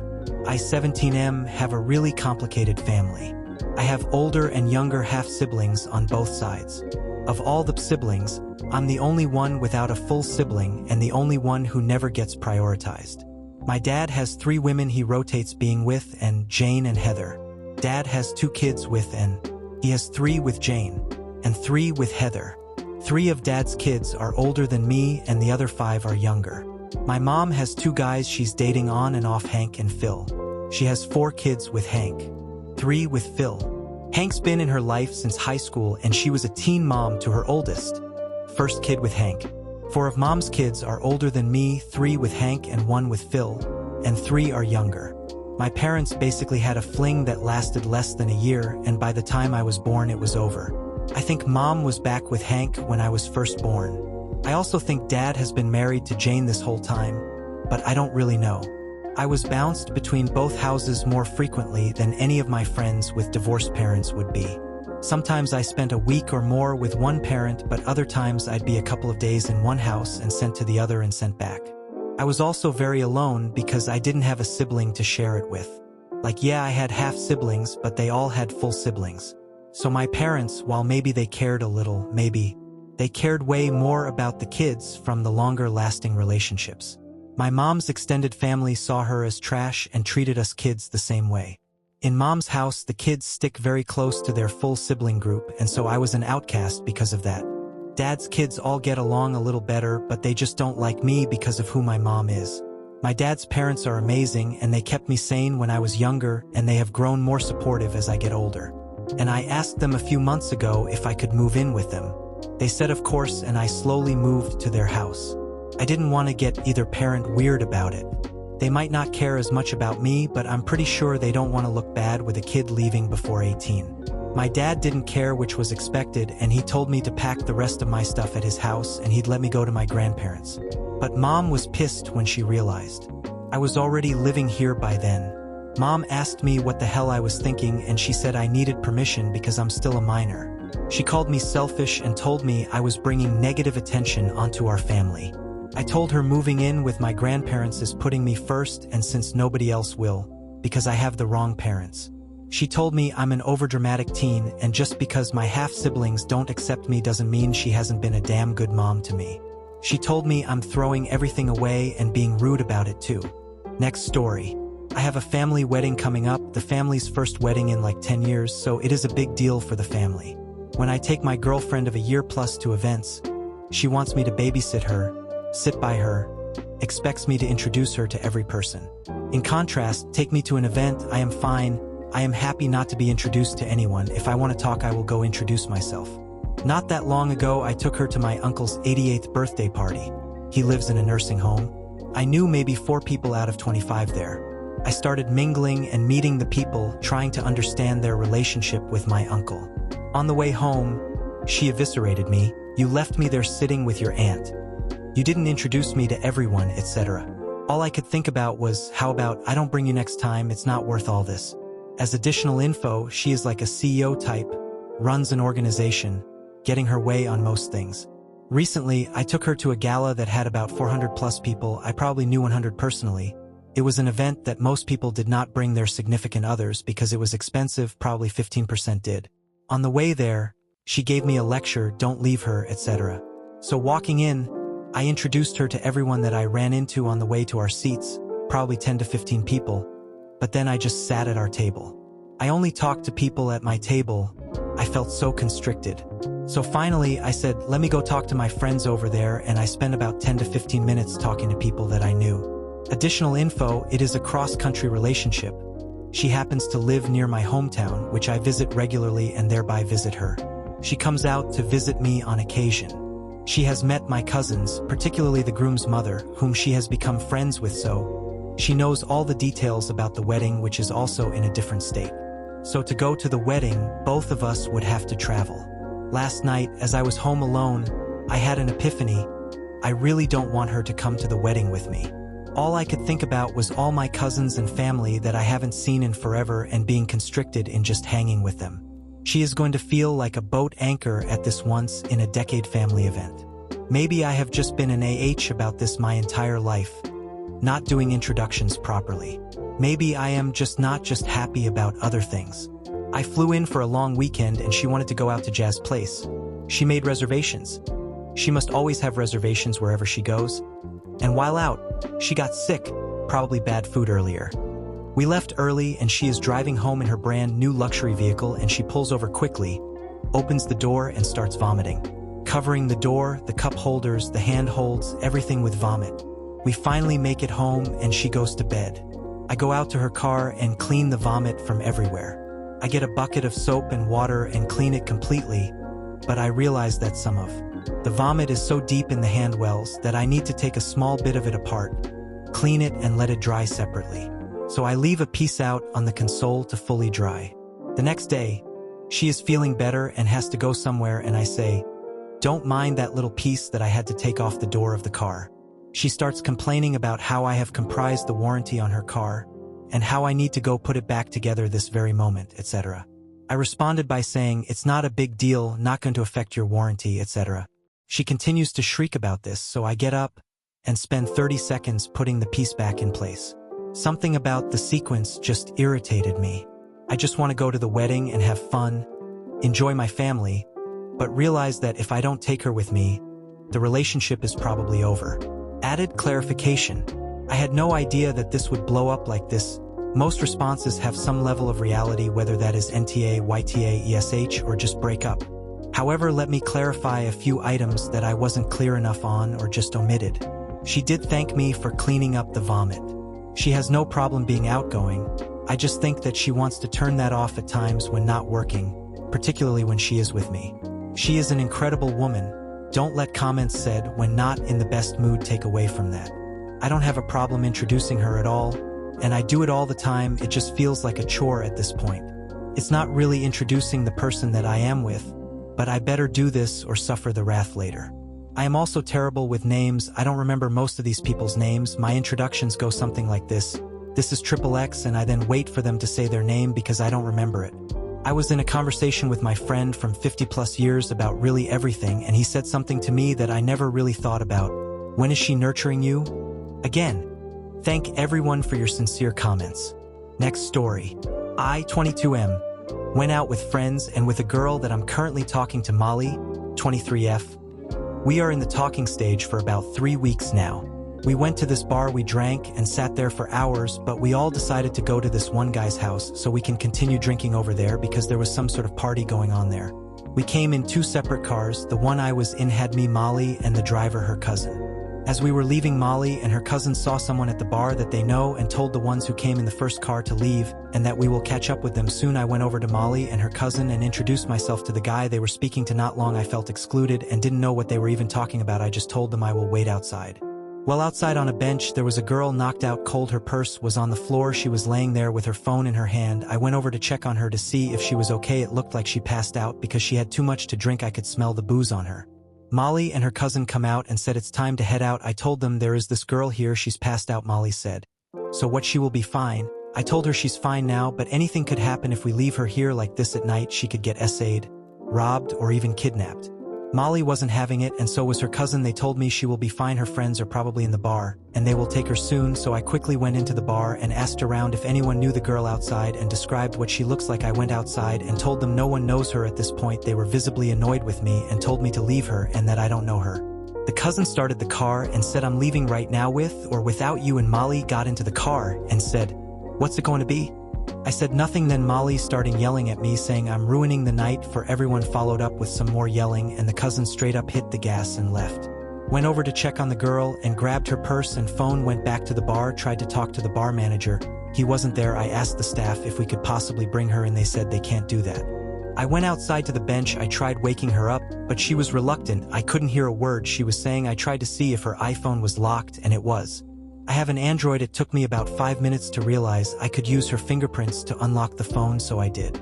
Went to contacts and saw Mom, and decided to call her. She picked up, and I told her about the current situation. She said she was on the way, and that I could kindly not leave her daughter's sight until she arrived. I waited for 15 minutes. As I was waiting, Molly was texting me angry messages and asking if I liked the girl or something and how I ruined her night. The mom came, we got her into the car. She thanked me. Her dad was there too. He thanked me as well. They offered to take me home. I declined and ended up taking an Uber. Molly kept blowing up my phone when I eventually got home. Next story. I, 34, F, single mother of 3 girls, 13, 8, 2, let my sister, 31, F, move in with me 2 months ago, and she stole from me. I am shaking as I type this up. Let call my sister Sarah. Sarah lost her job about 4 months, got kicked out of her apartment about 2 months ago, and didn't have anywhere to go. Being her big sister, I offered her a place to stay while she figured things out. Being a single mother with no one to turn to, sometimes I felt sorry for her. So I figured I could help her out in this rough patch. I even started helping with daycare fees for her son, who's 3, because I know how tough it can be to make ends meet. Things started out okay, but I started noticing small red flags. First, Sarah's boyfriend, who I'd only met 3 times, began coming over almost every day while I was at work. I didn't love it, but I thought they both needed support, so I let it slide. I did let Sarah know that I didn't want him coming to my house every day, and he stopped coming for a while. Then one day he just pops back up. It wasn't long before I noticed other strange things happening. At first I thought I was tripping, like little stuff would be moved in my bedroom or my bathroom would have stuff missing. At first I thought it was my daughters, but the stuff that was touched or missing they either don't use or have their own. So without telling anyone, I put a camera in my room. I saw Sarah going into my room when I was at work. I confronted her and told her, without letting her know about the camera in my room. I told her I knew she was going in my room, and if she does it again, she was out. She half-assed apologized, and we moved on. Well, yesterday when I get home, I noticed my closet door slightly opened. I knew something was off because I never leave my closet door open. As I was looking through my closet, I noticed one of my handbags was missing. I had been saving up about $2,500 for Christmas gifts for my kids in the handbag. It wasn't in an obvious spot either. You would literally have to dig under about 7 other handbags to get to that one. My heart was in my ass because 1, my money is missing, and 2, that is the money for my kids' Christmas, and 3, my sister was nowhere to be found. I knew right then and there Sarah took it. I immediately called Sarah, but she wouldn't answer. I checked security cameras in my room and saw Sarah thieving ass in my room going through my closet. About 5 minutes later, her boyfriend, let's call him Ryan, came in my room too. They had to have picked the lock because I made sure my room was locked before I went to work this morning. They spent 45 minutes in my room going through all my stuff trying to put it back like it was. I was devastated. I let her move in with my rent-free and bill-free, and this is how she repays me? About 2 hours after I got home, Sarah and Ryan shows back up. I confronted her immediately. At first, she flat out lied and denied it, claiming I was mistaken or that I had misplaced the money. But I didn't back down. I told her I had the entire thing on camera, everything, including her and her boyfriend going through my things. She was caught red-handed. I told her she had until the end of the day to return the money, or I'd be pressing charges. She started freaking out, saying I was being unreasonable. I really wanted to put my hands on her, but I have too much to lose. She even tried to drag our dad and her mom into the situation, calling them to intervene on her behalf. But I wasn't having it. I told them both to stay out of it, that I was handling it my way, and they had no right to defend her when she was clearly in the wrong. And if they want to defend her, they can give me the $2,500 back. That shut them right on up. I also told they didn't have the right to say anything to me about this because they were willing to tell her and their grandchild sleep outside because they're not ready to have a toddler around they right now. By 8 p.m., she still hadn't given me the money back, and I had no choice but to call the police. I filed a report and gave them the footage. By the time the police got there, Sarah and her Ryan had jumped in his car and left. They're both on the run now, and no one knows where they are. I'm sure she's trying to hide, but I have no idea if they'll even come back or if I'll get my money back. I'm still in shock. I've always tried to help her, and this is how she repays me. I can never trust her again, and right now, I don't even know if I want her in my life anymore. It's one thing to make mistakes, but to steal from family when I've been helping you feels like a betrayal on a whole new level. So here I am, dealing with the aftermath, and I'm wondering, should I have handled this differently? I really wanted to hurt her, and the only reason I didn't was because of my daughters. Even though they are not with me, I still don't want to miss up there and my future. I got a call from one of my cousins, and she was telling me that she was on me side, but she also told me that my dad and his wife called her mom trying to talk junk about me, and my auntie shut us down. She apparently told my dad that him and his wife created the Mr. My Sister is because they never said no and gave her any and everything she wanted. I love my aunt for sticking up for me. I'm just trying to process everything, and honestly, I'm struggling to figure out what comes next. So Reddit Ida for calling the police on my sister? Next story. I'm not a big drinker and I don't know the etiquette, so I don't know if I'm overreacting to her behavior or not. Important background. Like I said, I'm not a big drinker, but I'm not sober or anything. I'm just more of a smoking weed, legal here, on the couch kind of person. I'll drink socially on special occasions, but that's pretty much it. I'm also really small/petite, so that makes me even more of a lightweight. About a month ago, I and 6 of my coworkers went out to dinner to celebrate one of us getting promoted. These people are not just my coworkers though, we've become good friends, we hang out outside of work often. Some of us carpool daily, etc. Since we were talking about the outing at work, another woman who works with us, Jane, sort of invited herself to tag along, which was totally fine by us because she's fun, and we all get along with her even though she's not really in the group. So all 8 of us went to the restaurant. I ordered a fruity cocktail, and once we all had our drinks, Eric made a toast and we all did cheers. Except instead of taking a sip, I put my drink down to take off my jacket. Jane noticed and pointed out that you're supposed to sip your drink right away after you do cheers. I got a little embarrassed and explained I don't drink a lot, so I didn't know that was a thing. I took a small sip and Jane told me to take a bigger sip. I reiterated I don't drink a lot and also pointed out I hadn't eaten much that day, so I was holding off until the food arrived. It seemed like after that Jane was really bothered by how little I was drinking. I swear every 10 minutes she would find a way to loudly remind everyone I wasn't touching my drink.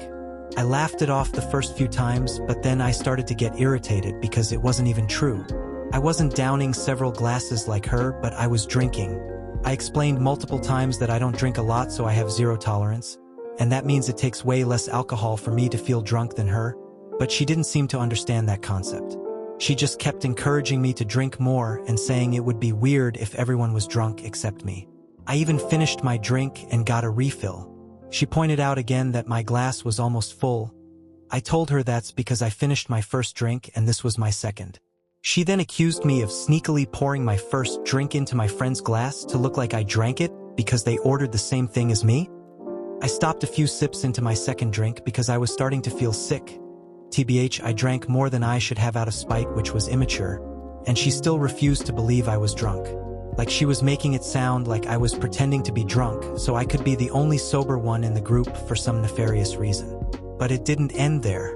As it got into the evening, we decided we wanted to keep hanging out, so we started walking to another place nearby, which is like an arcade/karaoke lounge type thing. On the way there we pass a liquor store and Jane insists we stop so she can buy a drink to sneak into the lounge.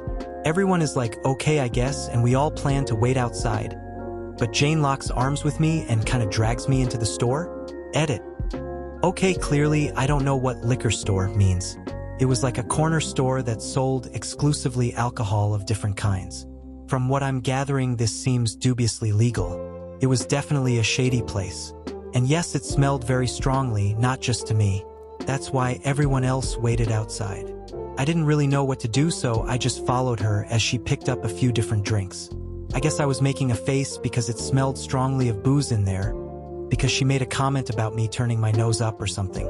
As we're leaving and she's hiding the drinks in her purse, she opens one and shoves it in my face, trying to get me to drink it. I pushed her hand away and said sternly, "This isn't funny. I don't want to drink anymore. Stop." She didn't bother me after that, but the topic of alcohol didn't come up after that in general. Anyway, Eric texted me asking if I wanted to go out for drinks/dinner again this weekend for Christmas, since people are going out of town later in the month. I replied, "Me, hey, I would love to." Separate message, "Is Jane going to be there?" Eric, "I haven't asked anyone else yet, but she'll probably want to come." Me, "I hate to do this, but if Jane is invited, I don't think I'm going to come. And that probably goes for anything in the future too." She was honestly making me really uncomfortable with all the comments about my drinking last time, and it ruined my fun. Eric, "Yeah, no, I thought that was weird of her too. I'm sorry I didn't say anything. I won't invite her anymore." Then is that a yes? So Eric is cool with not inviting her, but I guess someone asked why she wasn't coming, or he told her as much and she told everyone else, because now the group is 50-50 split. Half of them think Jane was being rude and are glad she's not coming anymore. Half of them think I'm overreacting and I'm the one being rude by excluding her and forcing them to choose between her or me. So am I? Edit. Thank you everyone for your input. You made me feel a lot better about the situation. Smiley face.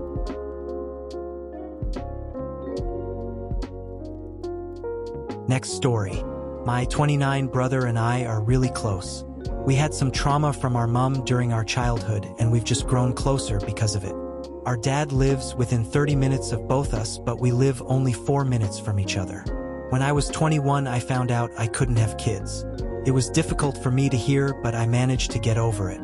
I have a few mental health conditions, which means I'm not able to work. Luckily, I'm the one in the family with all the health problems because my brother met his wife when they were 17 and they were married by 21, and now they have 2 wonderful children, both of which I absolutely adore. When they were born, I was the first person to meet them. As we don't have a mom, I was my brother's mom figure growing up, so I think he kind of looks at me like a mom/sister. I don't have a problem with that at all. It's the way we always managed. So when they were born, he called me and I met them at the hospital and was there for his wife whenever she needed. And the 2 kids are wonderful. I just absolutely love them so much. And being as I couldn't have my own kids, it was nice to see what they might have looked similar to. As I lived so close and was pretty much always free, I always babysat. My brother and his wife loved that, and I also loved it. I'm always round their house. I've noticed that in the last few months I've been around there almost all day, every day. I don't mind that at all, but sometimes I worry that I might be overtaking their life a little, and I had a chat with both of them and told them that at any point they want me gone to just say, and I don't want to overstay my welcome. They both told me not to be silly and that they wouldn't care if I camped in their kitchen. A few weeks have gone by since that chat, and in the last week or 2, she has been a bit off with me. It started with a conversation about a funny moment in our childhood. Me and my brother were laughing so hard and his wife just stood staring at me and then rolled her eyes. I asked if she was okay, and she said that she was sick of being part of a conversation that didn't concern her. That she couldn't relate to it, so it wasn't fair that we keep doing it. I apologized and said that I just thought it'd be funny for her to hear it, but I'd be more mindful in the future. There was another moment when I came round and brought their kids some chocolate buttons. Since my brother's wife was at work, I asked my brother if it was okay for them to have them, and he said it was fine. Then his wife came home 10 to 15 minutes later and went ballistic at me for feeding them sugar and told me that in future I need to call both of them, my brother and his wife, if I wanted to come around, not just him. I apologized and left. There's been loads of moments like this, but the most recent and aggravating was yesterday. I've been Christmas shopping at a nearby outlet and I brought some fresh cookies for all 4 of them. I got myself a box, and I normally do this when I go there. I stopped at a gas station to call them both. My brother says it's fine and the kids are excited to see me. I call his wife, no answer. I call again, no answer. I message. She reads it but doesn't reply. I decide to just stop by, not go inside, just drop the cookies at the door so not to aggravate anything. These cookies are fresh and warm and I don't want to bring them home, otherwise they won't taste as fresh. I knock and hand the cookies to my brother and give the kids a quick hug and leave. About an hour later, I get a message from his wife saying, "How fucking dare you come by my house when I've made it very clear you're not welcome unless I've said so. It's fucking weird how you constantly come round and talk to my husband. Sitting there giving him the eye whilst you're talking. He's married, and those are my fucking kids that you're constantly playing with. Mine. This is the last straw and I'd like it if you just stayed away from us now. We don't want to see you at Christmas." I didn't really know what to do, so I just messaged my brother and told him to have a chat with her because there must have been a misunderstanding somewhere and I'd like to clear it up because he's my brother and those are my niece and nephew who I love very much and don't want to never see again. Since then, I've been bombarded with calls and messages from her and her friends saying that I'm going to cause a divorce and I'm wrecking her marriage and I shouldn't have got my brother involved. Should I have just tried to settle this with her? Should I not have brought my brother into this? Am I the asshole?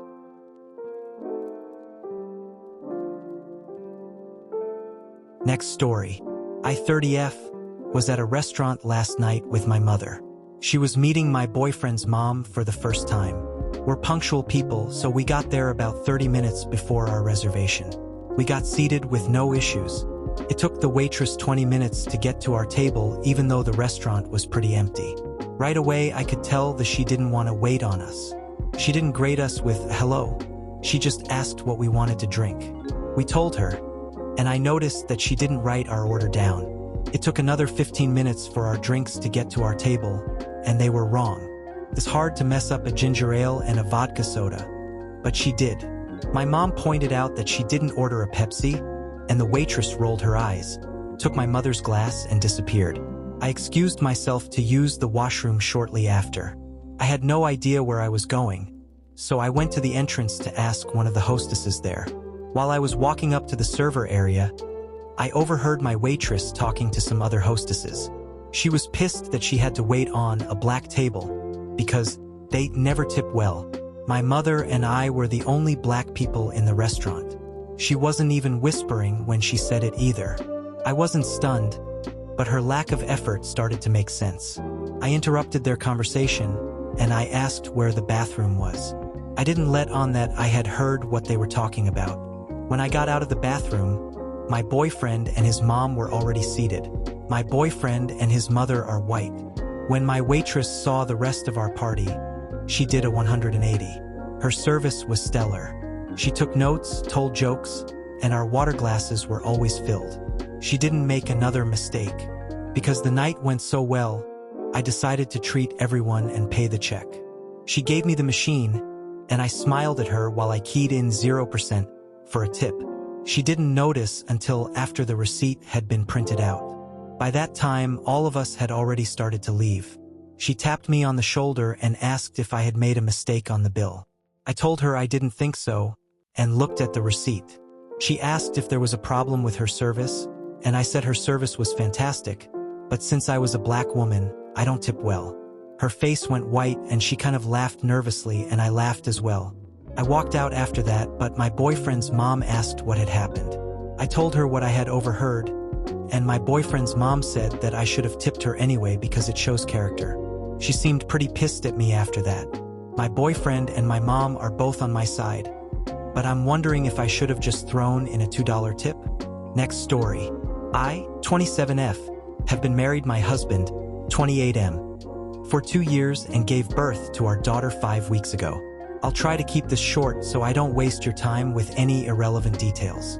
What happened was that our daughter came out with blonde hair and pale blue eyes, while my husband and I have brown hair and brown eyes.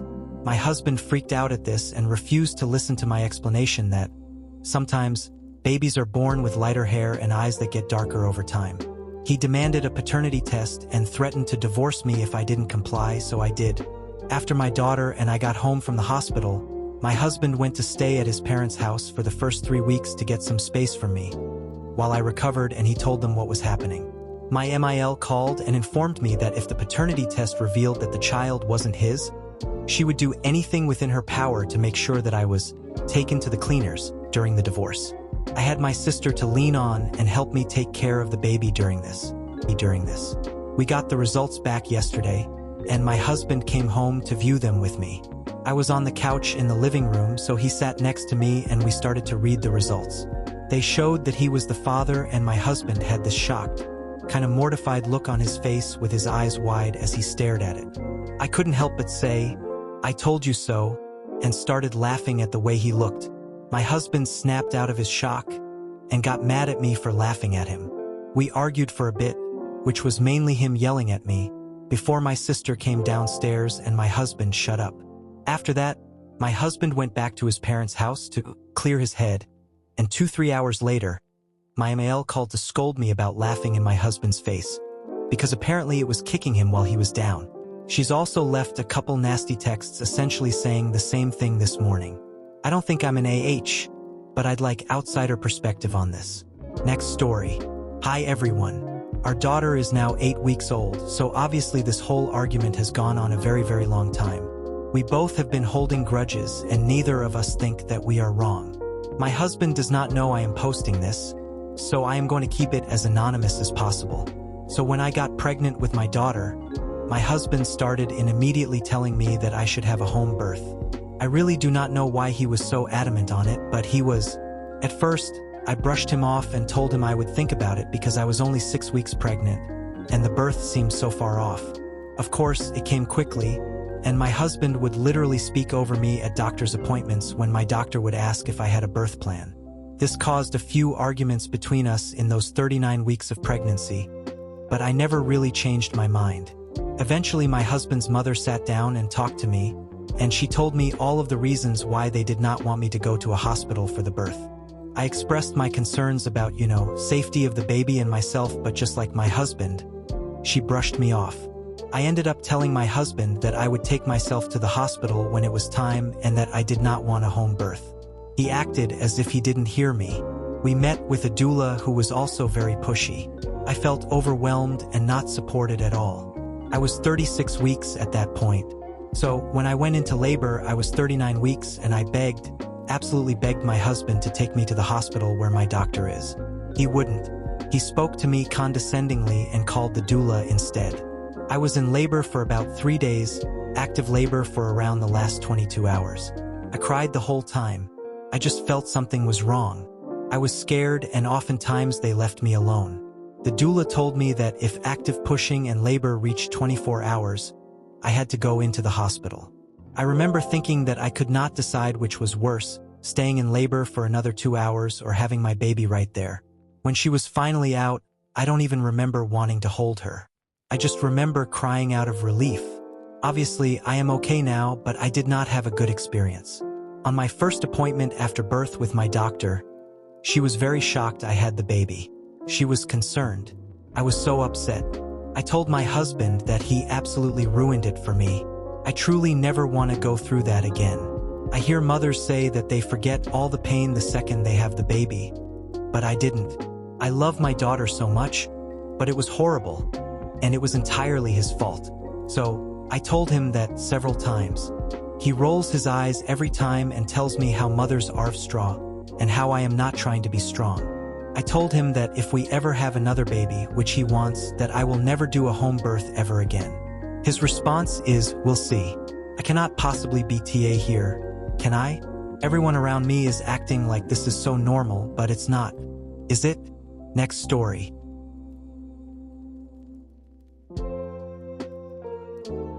My F53, soon-to-be ex-husband Roger, 47, whom I forgave for his affair, came home with a baby 4 months ago.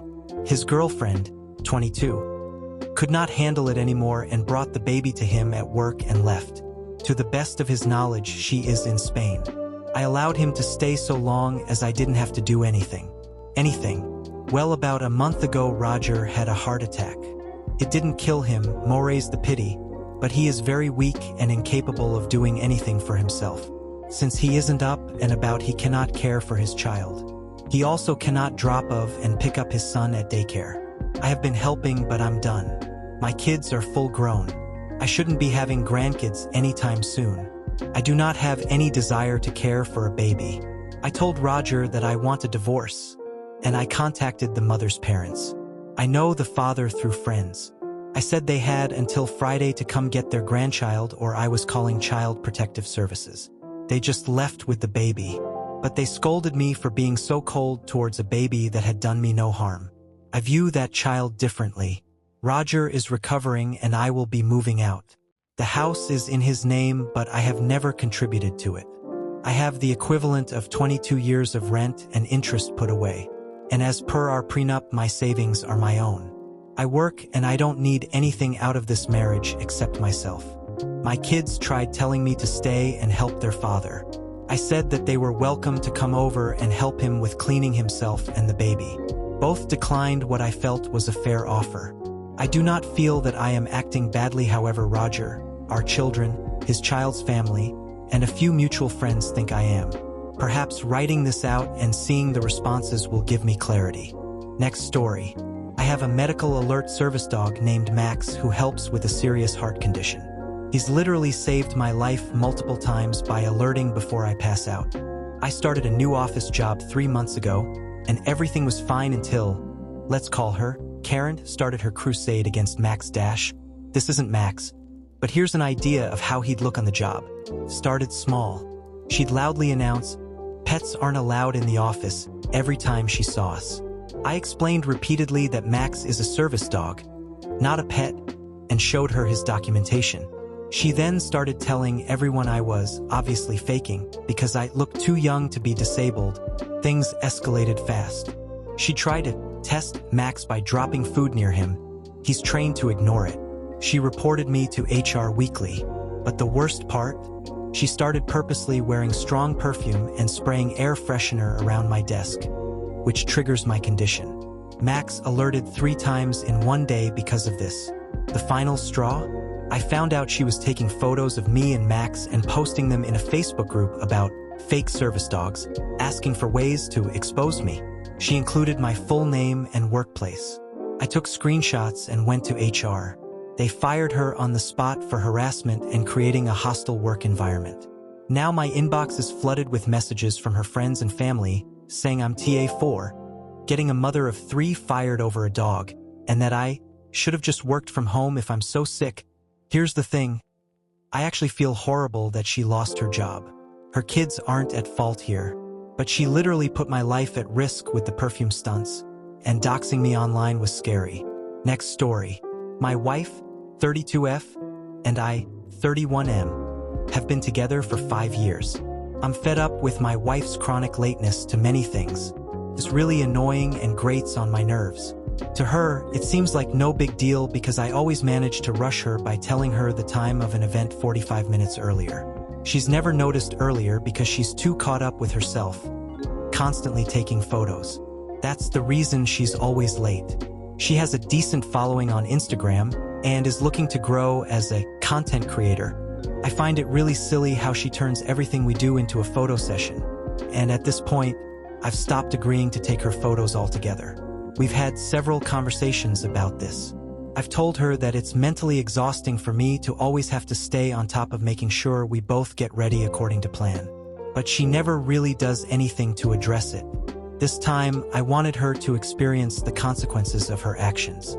This month alone, we've been embarrassingly late to events 2 times. And this time was the first she realized I hadn't been honest about the timing because I used to give her an ETA 40 minutes earlier. A week ago, I told her I wouldn't be doing that anymore and that I expected her to act like an adult and be more responsible. It was her birthday this weekend, and I got her tickets to an event featuring several performers, including her favorite artists in the first act.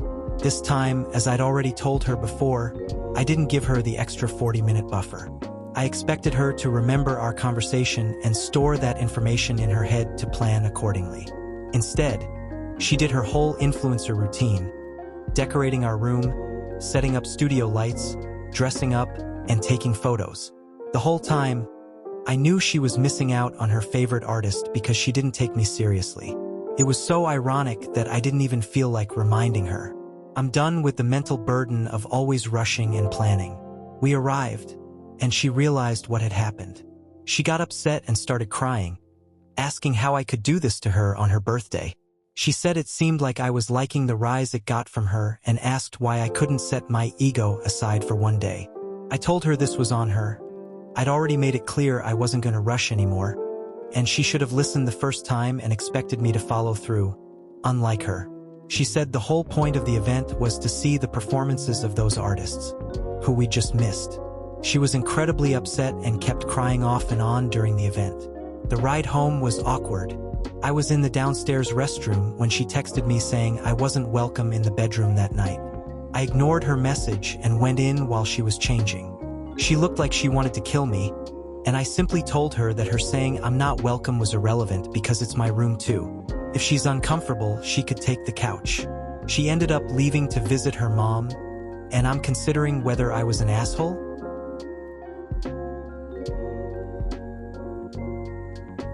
Next story.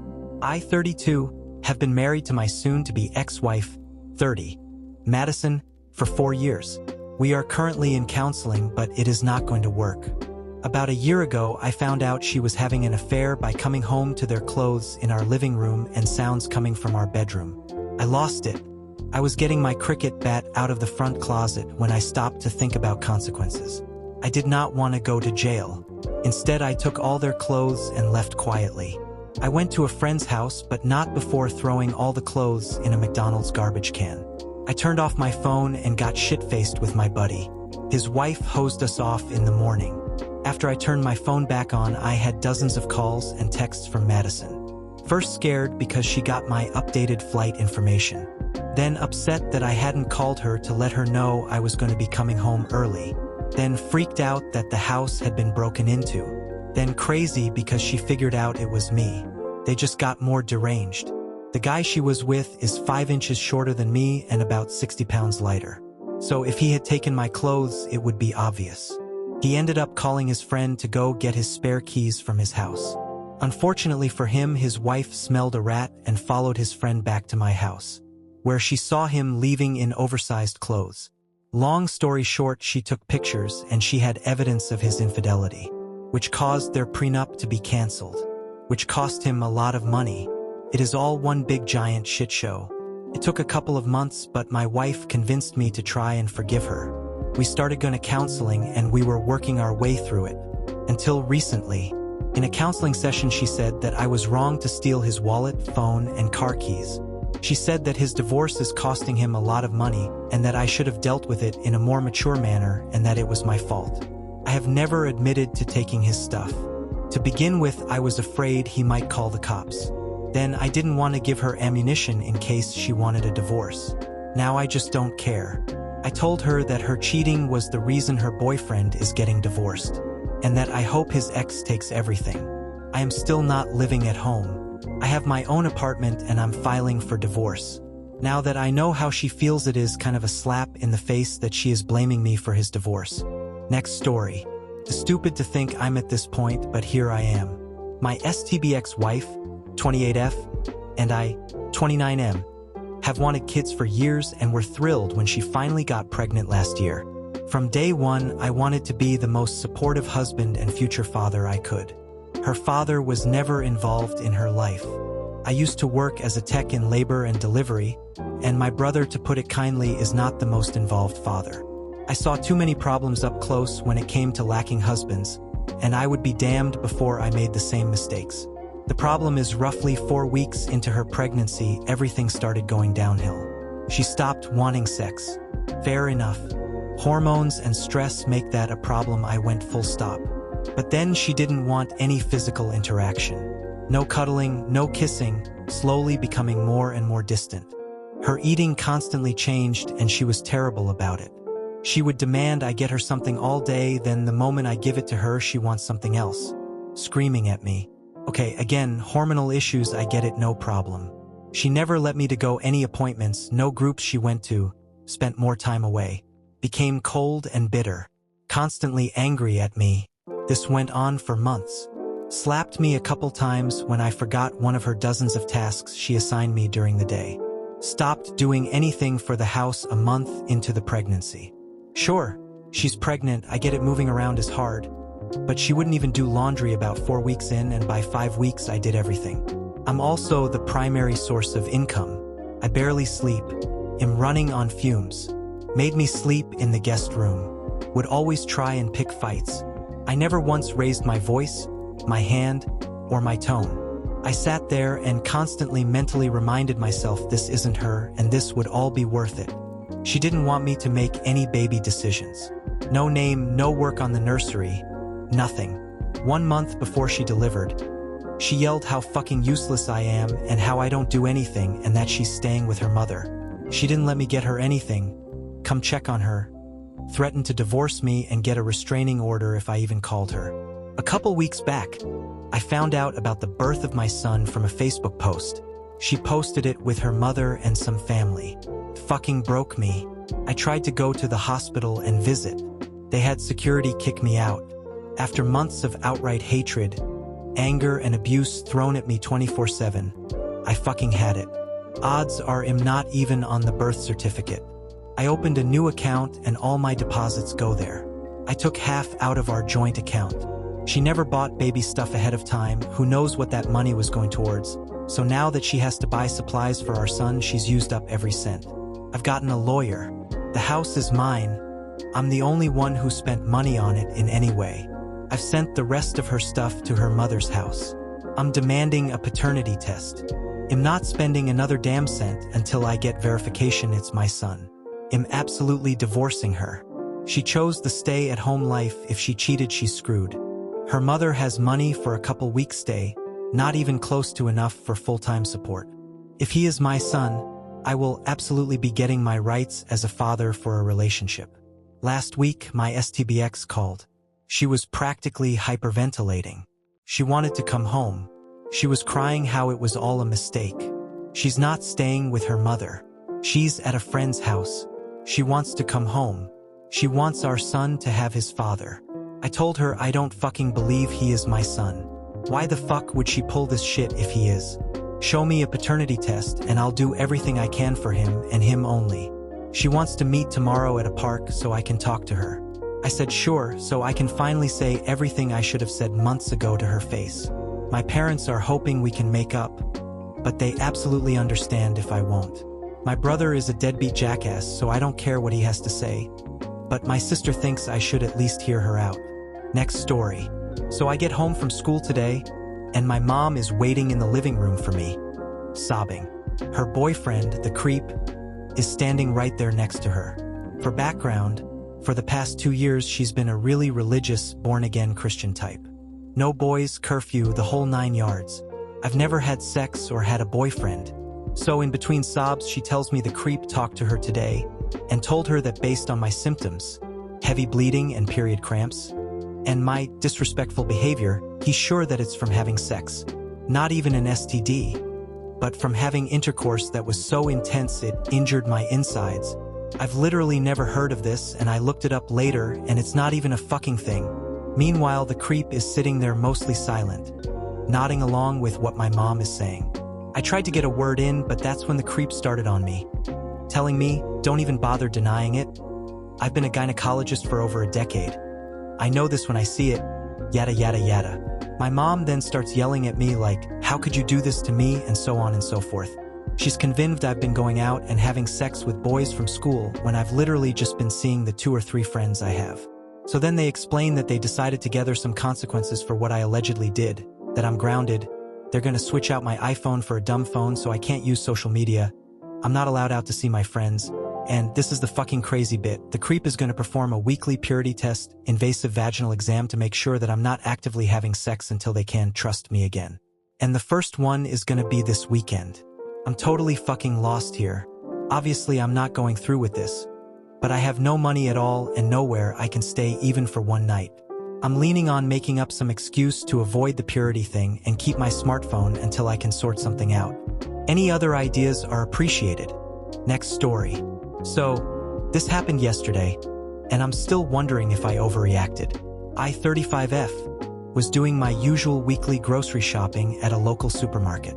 It was a busy afternoon, and the line at the checkout was pretty long. I was waiting patiently when I noticed the woman in front of me, probably mid-50s, becoming increasingly agitated as the teenage cashier, who couldn't have been older than 17, was scanning her items. The cashier seemed a bit flustered. I could tell she was probably new, making a few mistakes here and there, but nothing serious. The older woman, however, was not having it.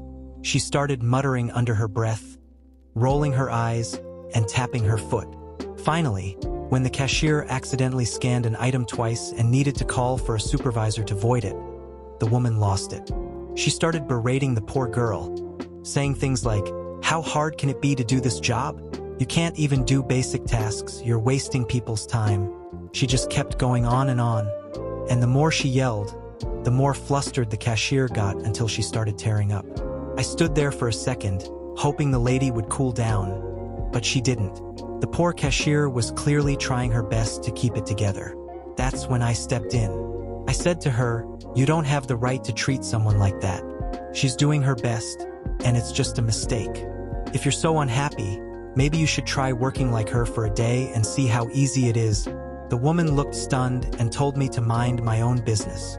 I replied, "It is my business when you're making a kid cry over something as stupid as groceries." The cashier's supervisor had arrived by then and stepped in to handle the situation, and the woman stormed off, still muttering and cursing. After she left, the cashier thanked me with teary eyes, but a couple of people behind me in line gave me looks like I was the one who had done something wrong. Now I'm second-guessing myself. Next story. I was on a domestic flight, and I had specifically booked a window seat because I love looking out at the view. It's one of the few things I actually enjoy about flying. After I settled into my seat, a family boarded. A dad, a mom, and their little girl, who looked about 6 years old. The dad had an aisle seat, the mom was in the middle, and the kid was supposed to sit in the other aisle seat. Everything seemed fine until the girl realized she wasn't sitting by the window. She immediately started complaining, "I want the window. I want the window." Her parents tried to calm her down, but she quickly escalated into a full-blown tantrum, crying and yelling about how she wanted my seat. At this point, the dad leaned over and asked, "Would you mind switching seats with her? She's just a kid." I politely explained that I had booked the window seat in advance because I really wanted to enjoy the view. The dad insisted, saying it would be nice of me and that it wouldn't hurt to switch. I reiterated that I understood his frustration but didn't think his daughter's tantrum was a valid reason for me to give up a seat I specifically reserved. He sighed and tried to push further, but I stood my ground. The girl cried for about 10 more minutes before her mom managed to calm her down with a tablet. However, the tension lingered. Throughout the flight, I could feel the parents throwing me judgmental looks, and when we landed, I overheard the mom muttering something like, "Some people just have no heart." This made me wonder if I had been too rigid. I know kids can be a handful, but I also feel like giving in would have taught her that throwing a tantrum gets her what she wants. Still, I couldn't shake off the guilt. Next story. I, 36F, am a neurologist and I absolutely love my patients and my job. I believe there is no greater honor in life than being able to help others. The road to my medical degree was not easy, and it was paved with many rejections. I was a troubled teen in high school and I didn't get accepted into any colleges my senior year. I had to work my way up, starting with remedial classes at my local community college. When I finally got into medical school at 26, I was absolutely thrilled. I met my husband, 37M, in my third year of medical school. We have been married for 4 years now. My husband works in marketing, and I make 3 times his salary. From the beginning of our relationship, I was very upfront that I was unsure about having biological children. My dream was always to adopt from foster care, and my husband seemingly understood this. However, after his befriend had a baby boy last year, he began to really press me on having children. I was initially very against this idea because I was just beginning my career.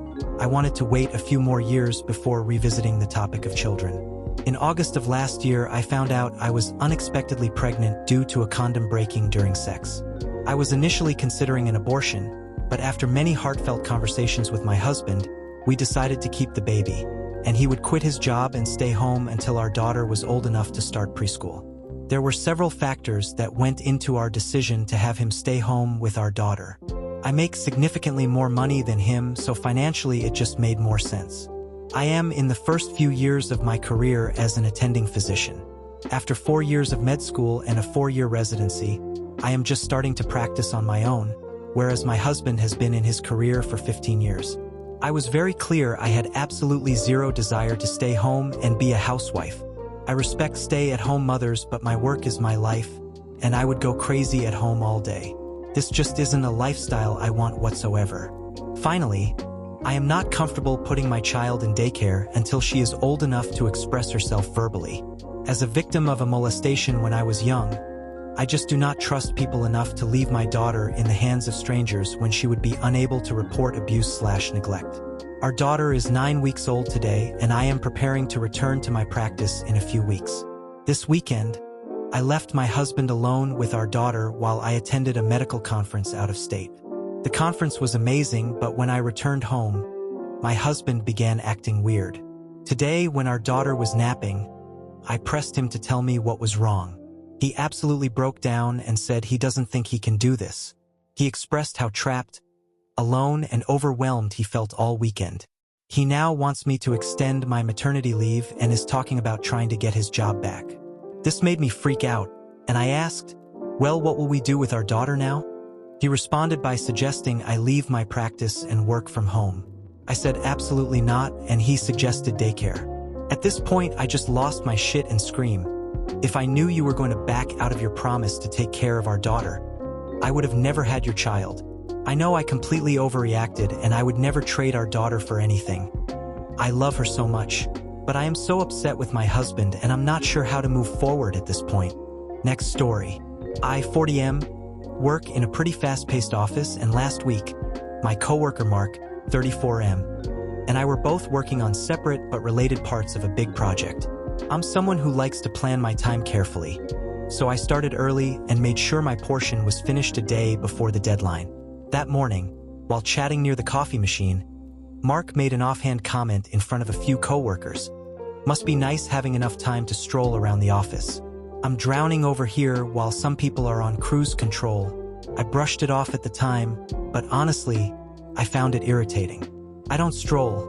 I just manage my workload well. Fast forward to 5 p.m. that day. I'm packing up to leave when Mark comes to my desk looking stressed and says, "Hey mate, I'm not going to finish my part on time. Can you stay late and help me out?" I calmly told him I couldn't. I'd already done my share of the work, and I had plans that evening. He got frustrated and muttered, "Typical." I didn't argue, I just left. The next day, Mark missed the deadline, and our manager wasn't happy. Now a few people are saying I could have been more of a team player and helped him out. I can't help but feel like if he'd asked respectfully instead of taking digs at me earlier, I might have been more willing to stay.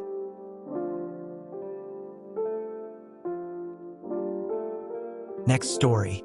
So when I got off work this morning, I really didn't feel like going upstairs to my room, so I laid on the couch. Around 10:30, I heard someone at my front door. When I opened the door, it was Sister looking stupid. When I realized who it was, I punched her right in the face. She tried to run, but I grabbed her and pulled her inside of my house. She was alone. I asked her where was my nephew, and she tells me that he is with her childhood best friend. I will call her Alex. I didn't believe her, so I made her call Alex so I could see, and he was. Thank God he is with Alex because Alex is an angel. I asked my sister where my money was, and she said gone. I said I know that, but where did it go? This idiot looked me in my eyes and told me that she and Ryan spend the money DoorDash, going out to eat, and Mary Jane. I just stood there and looked at her. She didn't say anything, and I know she thought I was going to punch her again because every time I moved she would flinch. After what felt like hours of me staring at her, I called her a dumb bitch. I told her she needed to explain herself. What pisses me off is she wasn't even looking for the money. She was looking for my handgun. She told me that Ryan had convinced her to go to her old job and get revenge for firing her. I told her she was a dummy for going along with that play.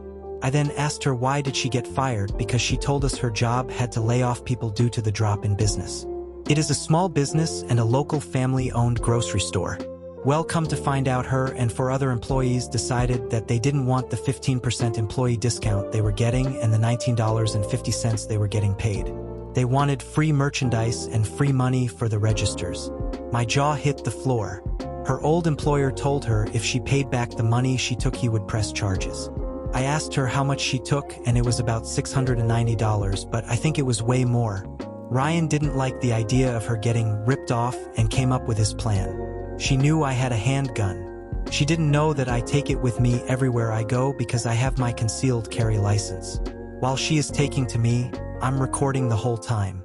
She then tells me the reason she got kicked out was because she told her landlord that if he didn't let Ryan stay with her and not be on the lease, she was going to get a bunch of people to bet him up. The landlord filed a police report and had her evicted 10 days after. But what really pissed me off is she told me the whole time she was on the run, she never once checked up on her son. She said Ryan doesn't want him around, so that is why she took him to Alex. At that point, I snapped. Everything from her stealing from me to her abandoning her son just came out. I have never yelled and cursed at no one like that before. I really let her have it. She started crying, but I couldn't care less. She tried to talk, but I told her to shut the fuck up because I was done with her shit. I told her she was a piss-poor excuse for a human being and a mother. I told her that she should be ashamed of herself for what she did to me and how she is treating her son. I told her that I was going to help Alex get custody of her son because she didn't deserve him. She tried to talk, but I wasn't done. I also told her that she is going to jail and Ryan is too. She really started crying, but again, I couldn't care less. I was yelling so loud I think the neighbors heard me and called the police, which I was going to do anyway.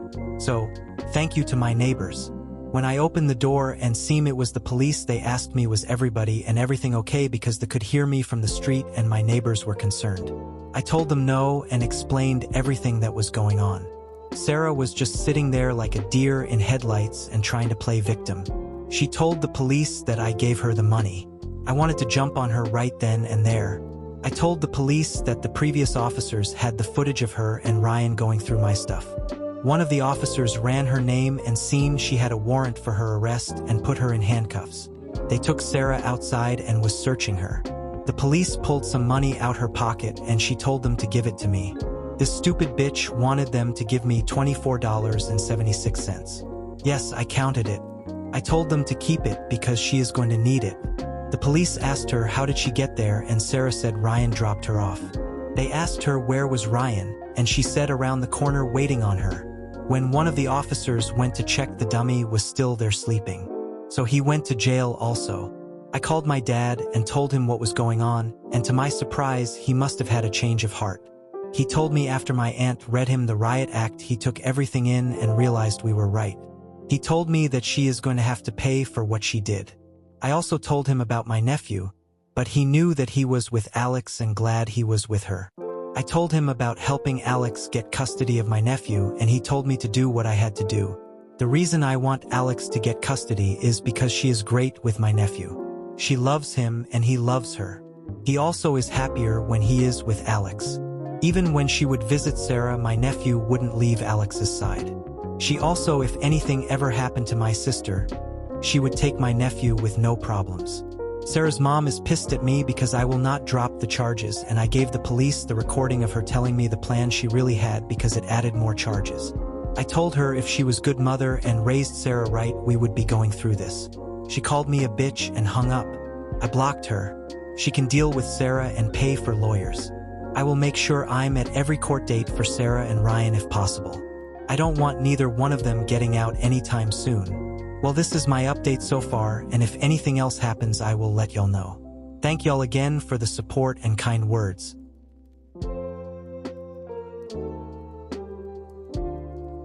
Next story. So, this is a tough one, and I'm still processing everything, but here it goes. My son, 14, has been attending judo classes for about a year now.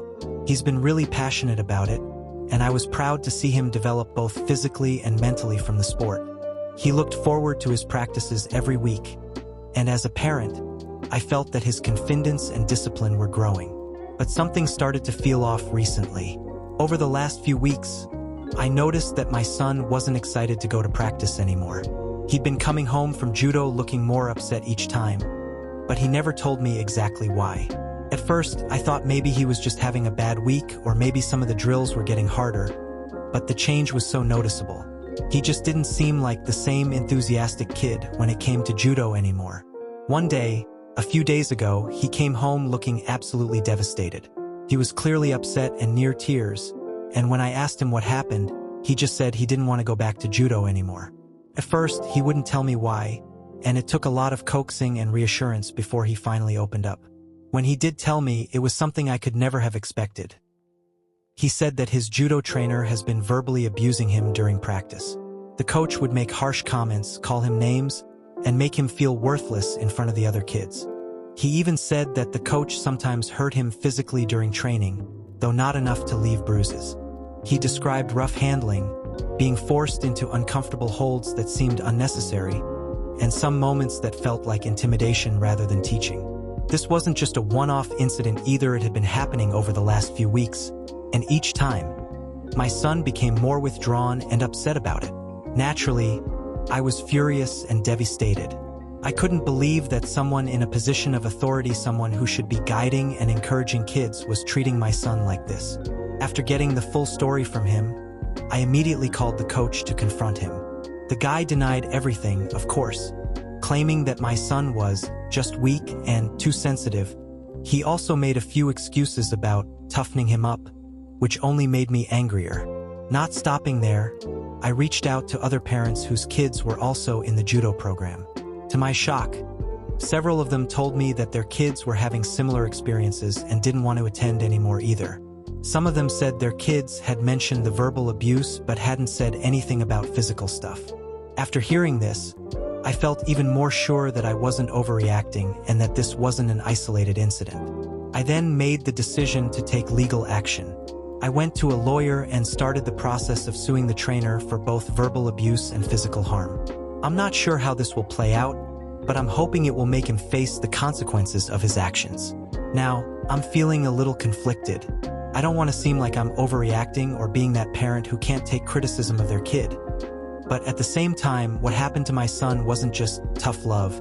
He's emotionally shaken, and no one should have to endure that from a coach. So, AITA for going off on this trainer and suing him after finding out he's been abusing my son and other kids in his class? Let me know your thoughts. I really need some perspective on this. Next story. I, 24F, have very recently reconnected with my half-siblings, 30M and 27F.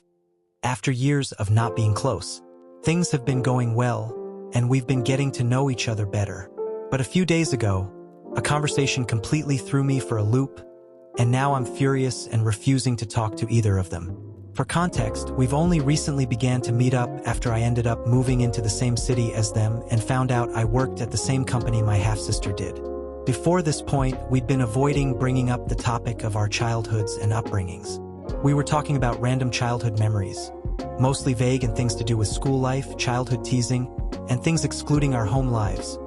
When they casually mentioned feeling bad for me because my mom is a whore and I had to grow up with two shitty parents, I was obviously shocked but tried to brush it off.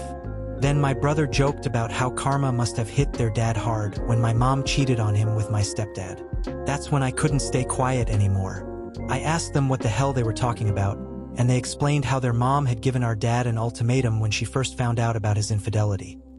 She'd forgive his cheating if he completely cut off contact with me and my mom, except for what was legally required. And my father had chosen us. They also added how lucky I was to grow up with both parents while they had to deal with the fallout of their dad's choices. At this point, I was completely gobsmacked. So apparently, my siblings have been under the impression I've been living this fairy tale, magical life with both parents living happily and raising me together like a perfect family. That is pure bullshit. As soon as my mom found out he had an entire second family, she kicked him out and threw his stuff onto the lawn. She raised me by herself for 10 years, working multiple jobs to keep us afloat, until she met my now stepdad, Mike. He didn't even enter the picture until I was almost a teenager. When I explained all this, they still wouldn't let it go. They kept insisting that my mom had to have known she was sleeping with a married man. I told them flat out that my mom would never knowingly do that. She's not perfect, but she's not a homewrecker. The few times my sperm donor had ever tried to get back together with her, She threatened to call the police and have him arrested for stalking. Even after that, they doubled down. They started saying that I should feel bad for the pain my mom caused their mom and their family. They even said she should be apologizing to them. I couldn't believe what I was hearing. Apologize for what? For the fact that our dad lied and destroyed multiple lives? For the fact that she chose to raise me alone rather than play happy family with a cheater? When I tried to point this out, they called me defensive and said I wasn't being fair or empathetic to their pain. They're upset with me now for refusing to acknowledge their side and admit how my mom ruined their family. But I feel like I've done nothing wrong here. My mother is being blamed for things outside of her control, and I refuse to give in. Next story. Hi, I, 32M, recently got married to my amazing wife, 30F. But what should have been one of the happiest days of my life turned into a major blow-up with my brother, T, 29M. Now I'm questioning if I handled things the wrong way, even though I feel like I was in the right. T and I have always been close, but he's got a habit of making everything about him. He's been dating his girlfriend, E, 29F, for about 3 years now. She's wonderful, and honestly, we all thought they'd be engaged by now. But T has always dragged his feet when it comes to big commitments. About a month before my wedding, T came to me with a big idea. He wanted to propose to E during my wedding reception. His pitch was that weddings are all about love, and it would be symbolic for him to pop the question surrounded by family and friends. He also said it would save him the trouble of planning something elaborate.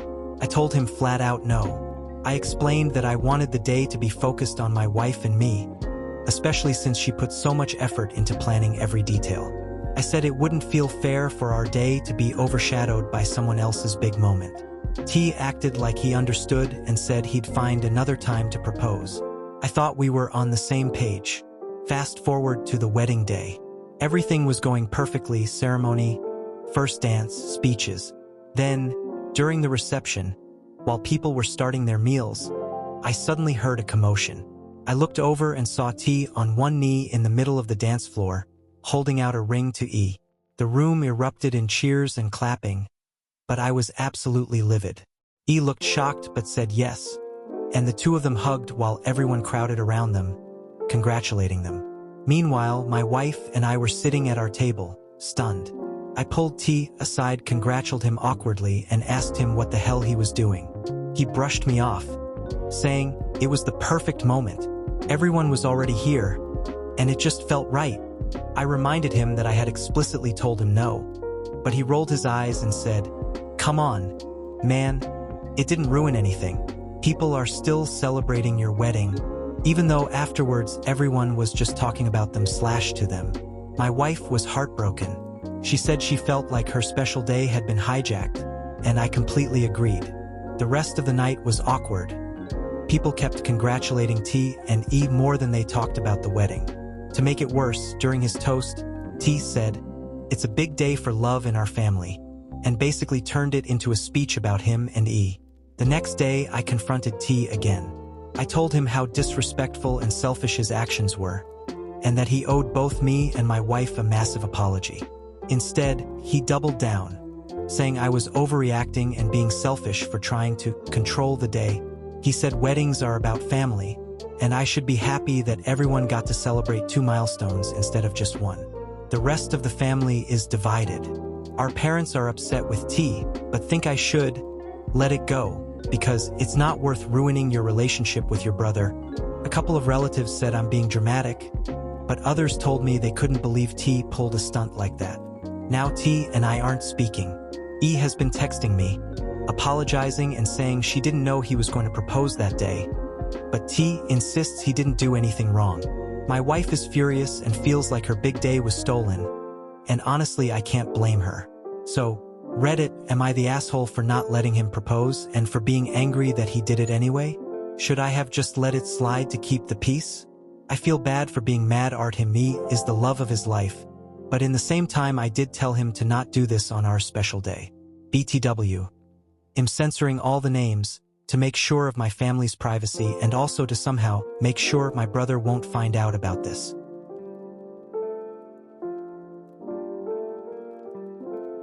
Next story. My husband and I have been together for almost 33 years, married for almost 26.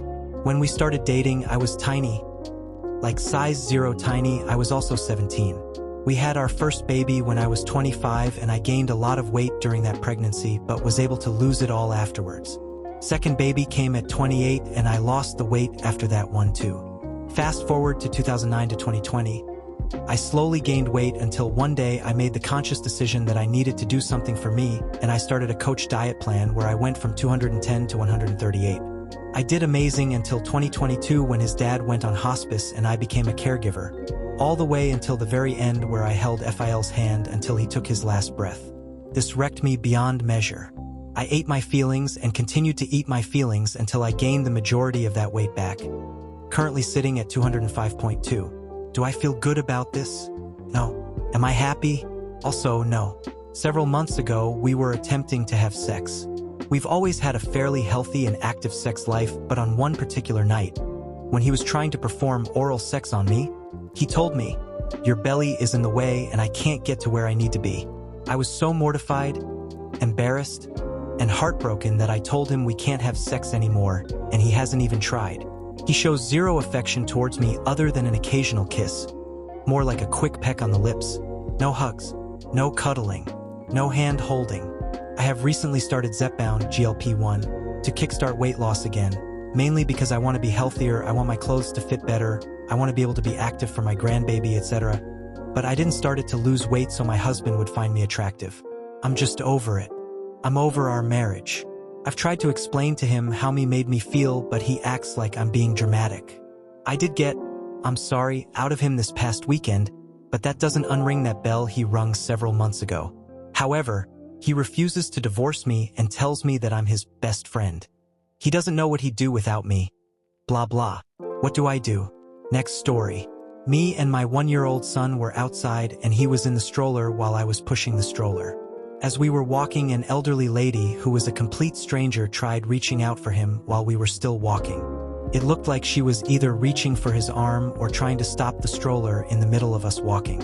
She didn't even say anything to get us to stop walking.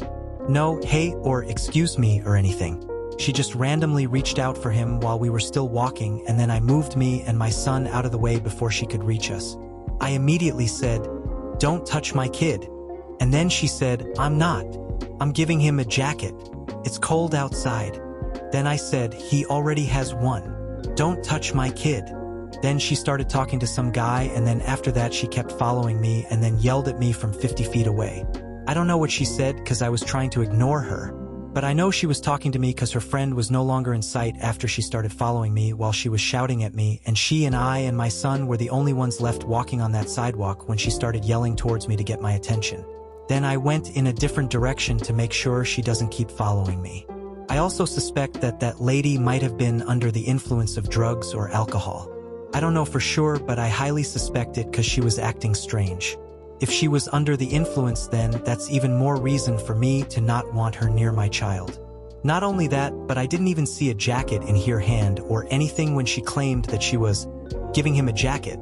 She was also carrying a glow-in-the-dark Hoola hoop around her shoulder when this happened. Not sure why. No, this is not rage bait or a shitpost. This actually happened. Was I being too harsh to the lady, or should I have given her the benefit of the doubt? Even if she didn't have bad intentions or was just trying to be nice in her own weird way, I still thought that the way she approached us was very, very strange. And the fact that she followed me and shouted at me a few minutes after that tells me she is crazy.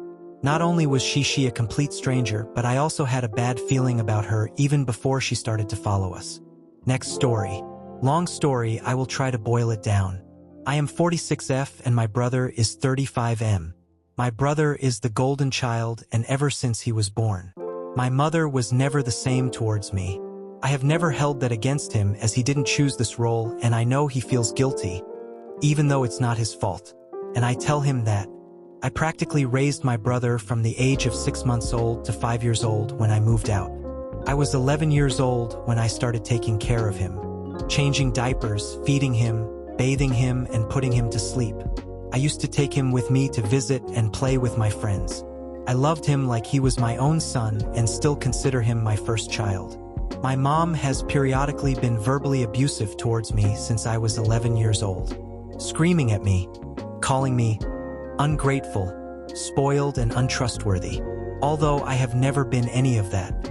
When she wasn't being abusive, she was either a loving mom or distant and neglectful. This has obviously fucked with my head as I loved the loving mom, but the other side of her has been hurting me for 35 years. She has only said sorry once, and it was said in a mocking, childish way, sorry. Okay, sorry. My mom is also incredibly manipulative. I have tried to forgive her and given her a second chance over and over. For 35 years. And for 35 years I have suffered the abuse 2 to 3 times a year, and a lot more often when I was a teenager. I have suffered through all of this for my brother's sake. I didn't want to leave him behind with only my mom as family. Our dad died when my brother was 14. He was verbally abusive too. After my mom's last attack, I was done. I have a chronic pain condition that is affected by stress, and it's getting worse for every attack. Not to mention my mental health is suffering. I cut contact with my mom in February, and my brother has been trying to get me to forgive my mom and let her back in my life. Ever since. I can't take the abusive mom anymore, but I am also grieving the loving mom I'm losing too. My brother kept guilt-tripping me, and I finally lost it. I screamed at him. Do you have any idea what dark places mom makes me go to? That last time she attacked me, I didn't want to be here anymore. I was desperately trying to make him understand. He hung up on me. I wrote him a very long message explaining everything I have gone through and that he needed to respect my decision and my boundaries. The next Monday, I get a phone call from my doctor. She needed to do a welfare check on me as my mom had called her with concern for my well-being. I wrote to my brother, I ask you to respect my boundaries and you contact my doctor? Whoa. His answer, you are sick and need help. I will talk to you when you are better. I am devastated and unbelievable hurt, and I haven't responded. It has now been more than 2 months with no communication. I realize that he is being manipulated by my mom, but I am still incredibly hurt. My brother and I have always been very close, and this is killing me. And this is making me second-guess everything. So Reddit, Ada, next story. I, 22F, am the child of an affair.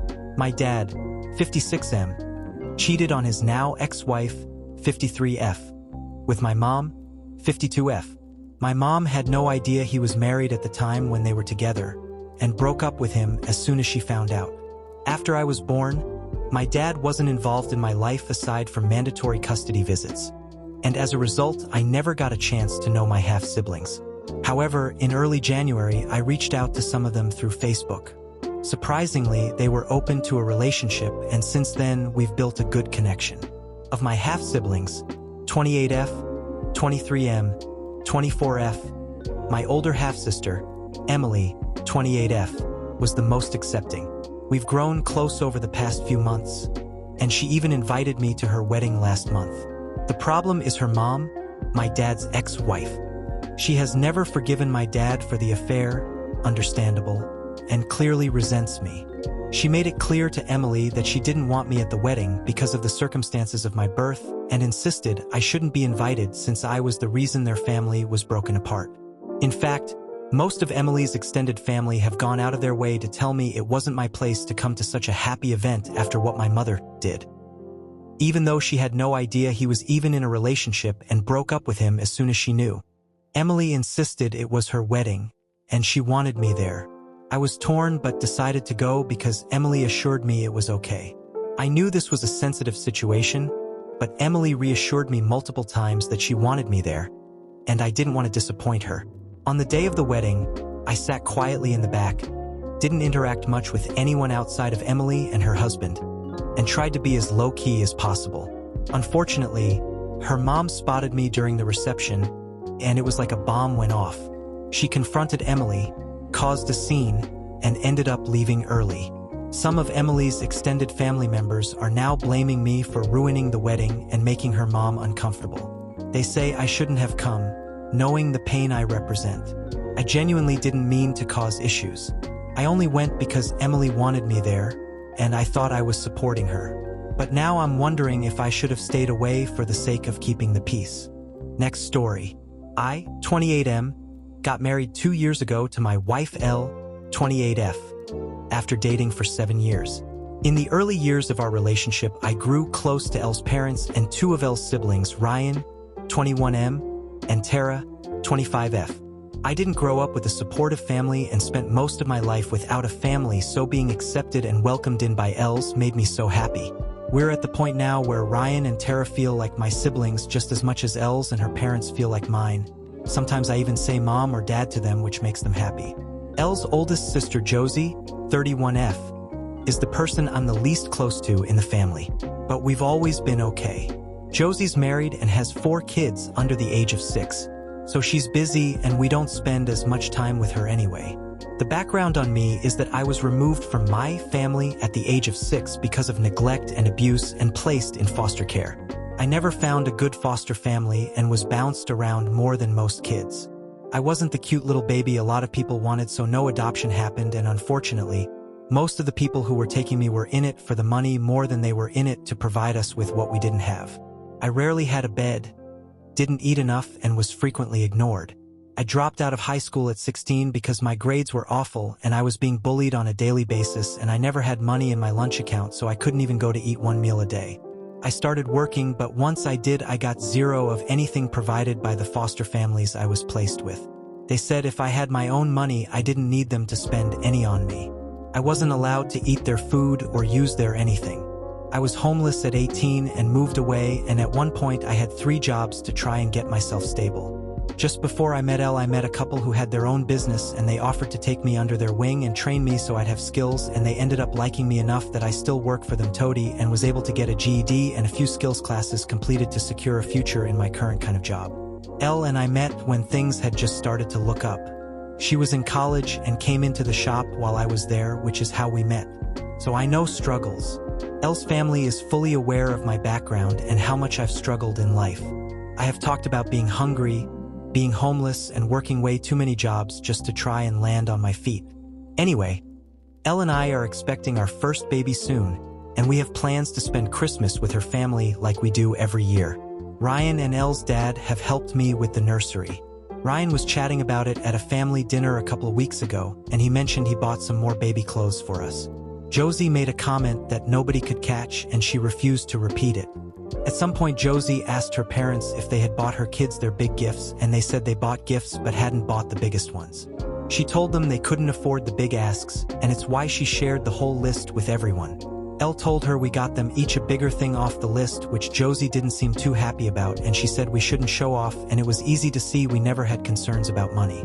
Elle and the rest of her family were on Josie for the comment, especially to me. Josie then looks right at me and says, I don't know what it's like to worry about money. Now, I admit this might not have been the best reaction and might not make the most sense to everyone, but I laughed my ass off. Of all the people in that room to say that to, I know I'm the only person who ever went days without eating sometimes and who went without a roof over their heads. Her comment just made the rest of the family more annoyed with her. Josie's husband stayed out of it. Josie got upset with the rest of the family and said I laughed so clearly I knew she was right. She told me I was such an asshole for laughing into her face like that, and she rounded up her husband and kids and left. She's still upset with everyone, but mostly me, and told me I could learn what it's like for someone struggling and that I should apologize.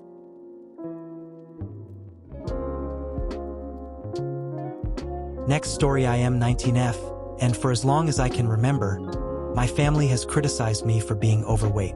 I'm not denying the truth, I am overweight, but not nearly as obese as they make me out to be. The harshest voices come from my mother and my older sister.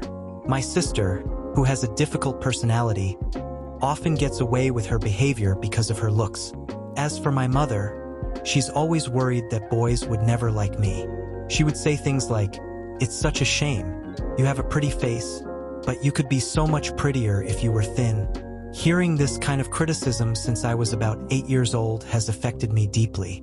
I've grown up believing that I'm unattractive and that no guy could ever genuinely like me. Even when someone calls me pretty, I can't believe them. I tell myself I'm decent maybe, but not pretty. My mother has always described me as a smart and dutiful daughter, but never the pretty one. To her, my weight overshadows everything else.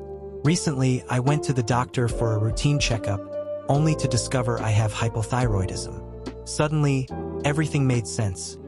My depression, my constant fatigue, and my difficulty losing weight. But this didn't matter to my family. One day, I was eating a simple spinach lasagna when my sister started screaming at me, saying, "You can't eat that. You're not allowed to." I was furious. My whole life, they've treated me as if I've committed some unforgivable sin simply by existing in this body. I snapped back, "Why not? You ate even more than me." She rolled her eyes and responded, "I'm not fat like you. I'm just trying to care about you." That was my breaking point. I told her, "I'm happy with who I am. Why can't you just accept and love me the way I am?" She looked at me like I had said something utterly outrageous. Later, she told my mom about the incident. Not long after, my mom saw me eating 2 eggs for breakfast and called me an ungrateful brat because I didn't appreciate the salads she sent me, the diets she insisted on, or her supposed efforts to make me beautiful. I couldn't take it anymore. I said, "Why is it that every time I eat something, you start this conversation and make me feel so sick that I want to throw up?" Her reply cut me to my core. "Because I'm disgusted to look at you." There it was, the confirmation of everything I had feared. My own mother, the woman who gave birth to me, was disgusted by me. I nodded silently, stopped eating, and went to my room, where I cried. The irony is that, despite all their criticisms, I've often liked myself. I felt comfortable in my own body, even if it didn't meet their standards. But that day, something changed. My sister sent me a strict diet plan afterward, and I started following it. Not because I wanted to, but because their words had left me feeling hollow. For the past 3 weeks, I've eaten nothing but boiled chicken, vegetables, and eggs. I've cut out bread, sweets, and even foods I never indulged in much, like fast food. I can barely look at food without feeling a knot in my stomach. And yet, losing weight remains a struggle. Still, it isn't just about the weight. It's about the realization that my own mother doesn't love me as much as my siblings, because I'm fat. That's the thought that haunts me every day. I work hard, I go to college and hold down a job, contributing all my earnings to the family budget. None of my siblings have done that. I'm carrying more weight, both literally and figuratively, than anyone gives me credit for. But none of it matters. To my mother, I'm not enough, and I'll never be enough, because I'm fat.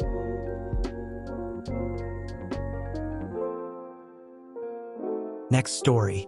My fiancé, 26M, has been having issues with his close family ever since his sister, 28F, had her first baby first year of university.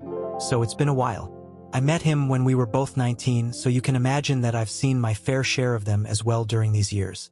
The issue is that, since his sister has multiple young children, his parents think she should always have priority, and they tend to drop every plan they have when she calls, and they expect us to do the same, which is the cause of the rift. Jackie, his sister, is just about the most immature person I know. She lives off of child support from one of her kids' dads, and what my in-laws give her monthly, and often asks for help, which is to say she forces my in-laws and us to babysit when she wants to go out without kids. What pushed us to make our decision is what happened last Saturday. We were supposed to go out for our anniversary. We had a nice dinner booked in a famous restaurant 2 hours from home and tickets for a movie we wanted to watch. As we were already driving, my fiancé got a call from his mother to ask if we could babysit Jackie's kids. BF said no, we were away from home and not planning to return anytime soon. His mother said, and I quote, "Then come back. Jackie needs a babysitter and we can't always be the ones to help." My partner obviously got annoyed, told her that she could pay a babysitter for Jackie's kids if she really needed one, then hung up. They spent the entire evening first arguing about how we never helped the family, and then guilt-tripping us because Jackie had to cancel her plans, and she is a tired single mom, and we owe her some help. When we returned home eventually, me and my fiancé had a discussion about this. He brought up how he was so tired of their shitty attitudes, AMD, since moving away is not possible for us. I told him that maybe it was time to cut them off and show them what not having help really means, because we have sacrificed plenty of days for his sister's kids in these years, without so much as a thank you, and I was frankly at my limit. It didn't take long for him to agree. because we have discussed this with them before and they never changed their attitudes. He sent a long text in their family group about our decision, highlighting how we felt exploited and how we never agreed to have our lives revolve around Jackie's kids, and then we blocked them anywhere we could think about. These past days, at least for me, have been blissful. However, I can tell that my boyfriend has been a bit gloomy since this all happened, and I can't help but think that I shouldn't have meddled as much. Ada, should I have just stayed out of this? Next story. Going to try and keep it short, but I've posted once asking for advice mainly because my aunt tried saying she'd sue me. I told my aunt's husband she was cheating on him. She had been to my knowledge for at least 5 years. All he told me was thank you and that he appreciated it and wanted to make sure I wasn't lying out of anger towards my aunt. I told him I wasn't, told him how she told me about it herself, and we left it at that. Then she tried telling him I was lying and that she was going to sue me, until 2 other people confirmed it to him too. Then my aunt tried going around saying he used to physically and emotionally be abusive towards her and said that me telling him was basically a good thing, but that she had no proof of him ever doing anything to her, so she felt like everyone would think she was lying. I haven't heard any of this myself. All of this is being relayed back to me by my father because I haven't talked to my mother since September and my aunt since July. I have zero desire to do the back and forth with them, so I pretty much told my dad whatever happens happens and that all I wanted to do was what I thought was the right thing and tell her husband about the cheating. Now this is where I'm starting to regret it a little. I've never felt like I could trust or be very close to my mother and aunt for a lot of reasons, but my cousins I've always loved being around and having around my kids especially. But since telling my aunt's husband about the cheating, I've heard little to nothing from them. Thanksgiving past, nothing, had invited them over beforehand and said they would come, some said they couldn't, no problem. No one showed. My birthday came and not one person told me happy birthday or anything. I'm currently pregnant and supposed to be having a gender reveal. One of my cousins I made the godmother to my 2 oldest, and now I'm thinking they won't even come for that. She was supposed to come over to see my new house and to see my kids and never did either.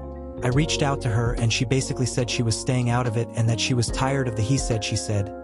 I told her I understood, but that I haven't been talking to anyone and didn't involve the cousins in the slightest, and because no one's been talking to me I haven't the slightest clue what's been going on over there. To add to it, my aunt was the caretaker to my grandmother before she passed. All of us were supposed to get urns with her ashes and my kids' necklaces. She's now refusing to give me those. I really just feel like I shouldn't have said anything at all. Part of me feels better because I know it was wrong to not tell her husband, but I just miss my family and feel like I've been shunned out because everyone else was okay with keeping it a secret except me. Update: trying to give info some people are wanting. There's a lot more that goes into that side of the family. It's just a lot to get into and not really sure how much is relevant. My aunt is one of 2 aunts on that side. Her and her husband never had children. They tried, but she has a lot of complications with that, so it's never worked out. She was actually doing IVF again around the same time I came out pregnant with my oldest, but she miscarried. I'm assuming that's around when the cheating started or possibly beforehand. My reason for telling him, I don't really know, besides when my dad and my mother were together she cheated on him a lot. Even made it a joke to tell me that he wasn't my dad for a long time. That included with the cheating, which I also knew about, not even just because of my dad but because she'd take me and my brother around the men she was cheating with. She for whatever reason put my brother's birth certificate saying he's white and mine under Hispanic even though we have the same dad. Got a DNA test when I was 18 and he is my dad. I just don't look much like that side. My entire family knew she was cheating on him besides my cousins. Their mom knew, my aunt who cheated knew, my grandmother knew, etc. My dad's constantly talked about how that's messed with him, and it's been over 20 years since they divorced and he never got into another relationship because of it. I knew my aunt was cheating from her telling me herself.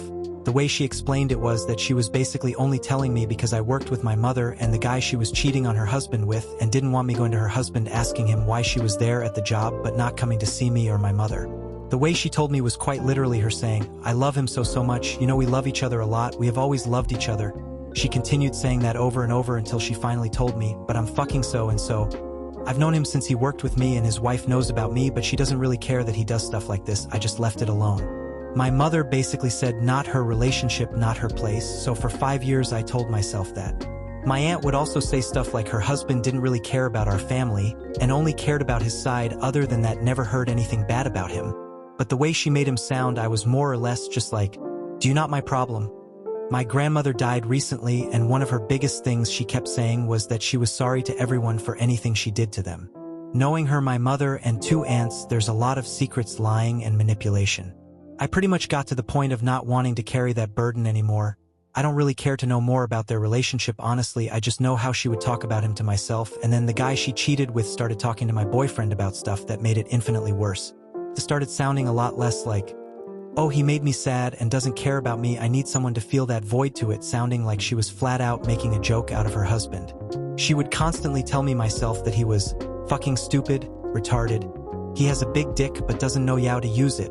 A lot of what was said to me I could have gone without knowing or hearing. She'd also get my mother to fake bank statements to give to her husband. When I'd ask my mother why, she'd say, oh, 'cause she has some credit cards he doesn't know about. Turns out she opened a lot of credit cards in his name without his knowledge and stole around 30K from him. A lot of stuff is coming to light now after telling him about it. When I did tell him, I just told him I was sorry for not saying it sooner, and I still regret not saying it sooner. Could have at least saved him a lot of time and money if I did. My cousins are usually the type that don't get into drama because it happens a lot on that side, so honestly when I told him, at most I was thinking when I did talk to my cousins we just kind of ignore everything and go about normally, because that's usually what happens when any of our mothers or aunts are arguing or anything. I honestly just thought it'd stay between the aunt and husband, but when my dad told me the aunt tried lying to the husband saying I lied, I was thinking, okay, so she's probably telling everyone that, if anything. I figured give people their space, my cousins anyway. I don't talk to my aunts or mother. I have no want or need to gossip with them or do the back and forth about the situation. I just didn't think they'd completely ignore me. Next story. I, 35M, have been married to my wife, Jenna, 33F, for 6 years.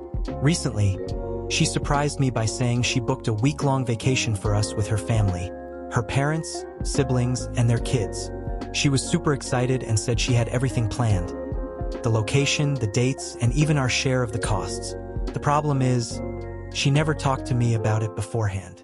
I work a demanding job, and I need to plan my time off carefully. The dates she picked clash with a big project at work, and I don't feel comfortable leaving during such a critical time. On top of that, I feel frustrated that she assumed I'd be okay with the whole thing without asking me. When I told her I couldn't go and explained why, she got upset, saying I was being selfish and that I never prioritize her family. She said this trip is important to her because her family rarely gets together like this, and she had been looking forward to us all bonding. I told her I understand, but booking something without consulting me isn't fair. Now she's angry and is accusing me of not caring about her or her family. I feel like I have a valid reason for not going, but she's making me feel guilty about it. Some friends are saying I should just make it work to keep the peace, but I'm standing firm that she should have discussed it with me first. So, Ada for refusing to go to my wife's family vacation because she didn't consult me before booking it?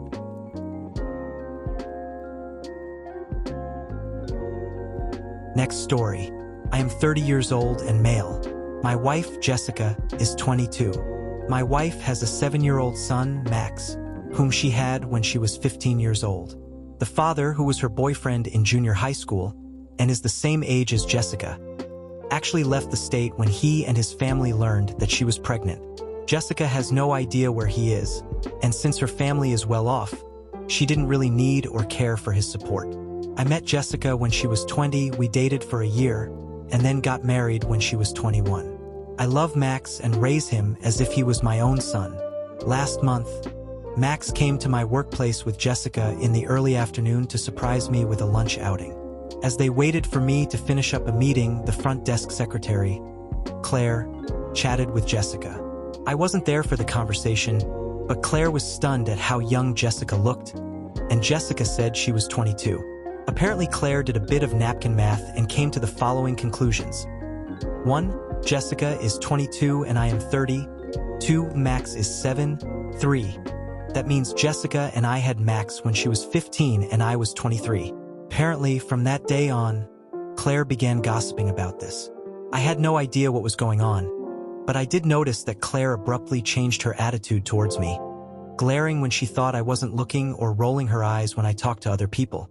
Well, today at work, when I was in the bathroom washing my hands, I overheard Claire gossiping with a new hire about my underage wife outside the door by the water cooler. I left the bathroom and then walked up behind Claire. She turned around and looked like a deer in the headlights at me, And so I announced, loudly, "Hi Claire. You see, I'm not Max's biological father. In all of your gossiping to other people, you forgot to consider the most obvious possibility, which was that I am his stepfather. I will, by the way, be reporting you to HR for this." I headed directly to HR and explicitly told them what Claire had said. And the manager, a fellow gossip friend of Claire's, asked if I really wanted to escalate over something so small. I said yes. She then told me Claire is a single mother and relies on this job, and that I shouldn't have embarrassed her in front of the office like that. I insisted on filing a report. After calming down a bit, I feel kind of bad about what I did. Claire cried at her desk and left early. Was I an asshole to approach the issue that way? Next story. I had my parents over for dinner this weekend, 60s, and after my daughter, 10, asked if she could play us a song she had been practicing on her keyboard. She gets lessons. It wasn't perfect. Few missed notes, a couple pauses, but she did really well. She looked up at the end, massive smile, and I started clapping and my parents started fucking laughing. Not just a little chuckle, a massive fucking belly laugh. Them both. My mom asked if it was her first time playing it and my dad said it had to have been. A dog could have played that better. It was like my daughter was shrinking on the spot and she looked down and said, "No, I've had 2 lessons but doing it with 2 hands is hard," and they just laughed even fucking harder. I just stood up, took their cups and said leave. Now, my mom tried to say about how they hadn't finished their drinks. They wanted to hear another song etc. and said, "Get your stuff and get the fuck out of my house right now." My dad started doing this huffing thing he does when someone dares to speak up to him, and my mom said that there was no need to be like this, that I can't protect her all the time and she preparing my daughter for the real world. I said it's not teaching the real world. They're just nasty little bullies picking on children and shit like this is why I was so fucked up as kid. Now leave. They got their stuff and left. I sat with my daughter and explained how proud of her I was and how well she was doing. To ignore them, they were just being cruel because they don't know any other way to be, and asked if she could please play it again, which she did. On the Sunday I messaged and said that until they can behave like decent human beings that we're taking a break away from them. My dad replied that it was my choice, but he didn't realize he raised me to be so precious. Now my lovely brown, nosing golden child of a sister is getting involved. She phoned me today with my parents' version of events telling me I was a nasty piece of work and should never speak to my parents that way. That I'm wrapping my child in cotton wool and blah blah blah. I just told her to go fuck herself and hung up. I'm not asking if I'm in the wrong for standing up for my daughter. I'll always do that. But I did go pretty 0-100. I kicked them out straight away. I swore at them and in front of my daughter.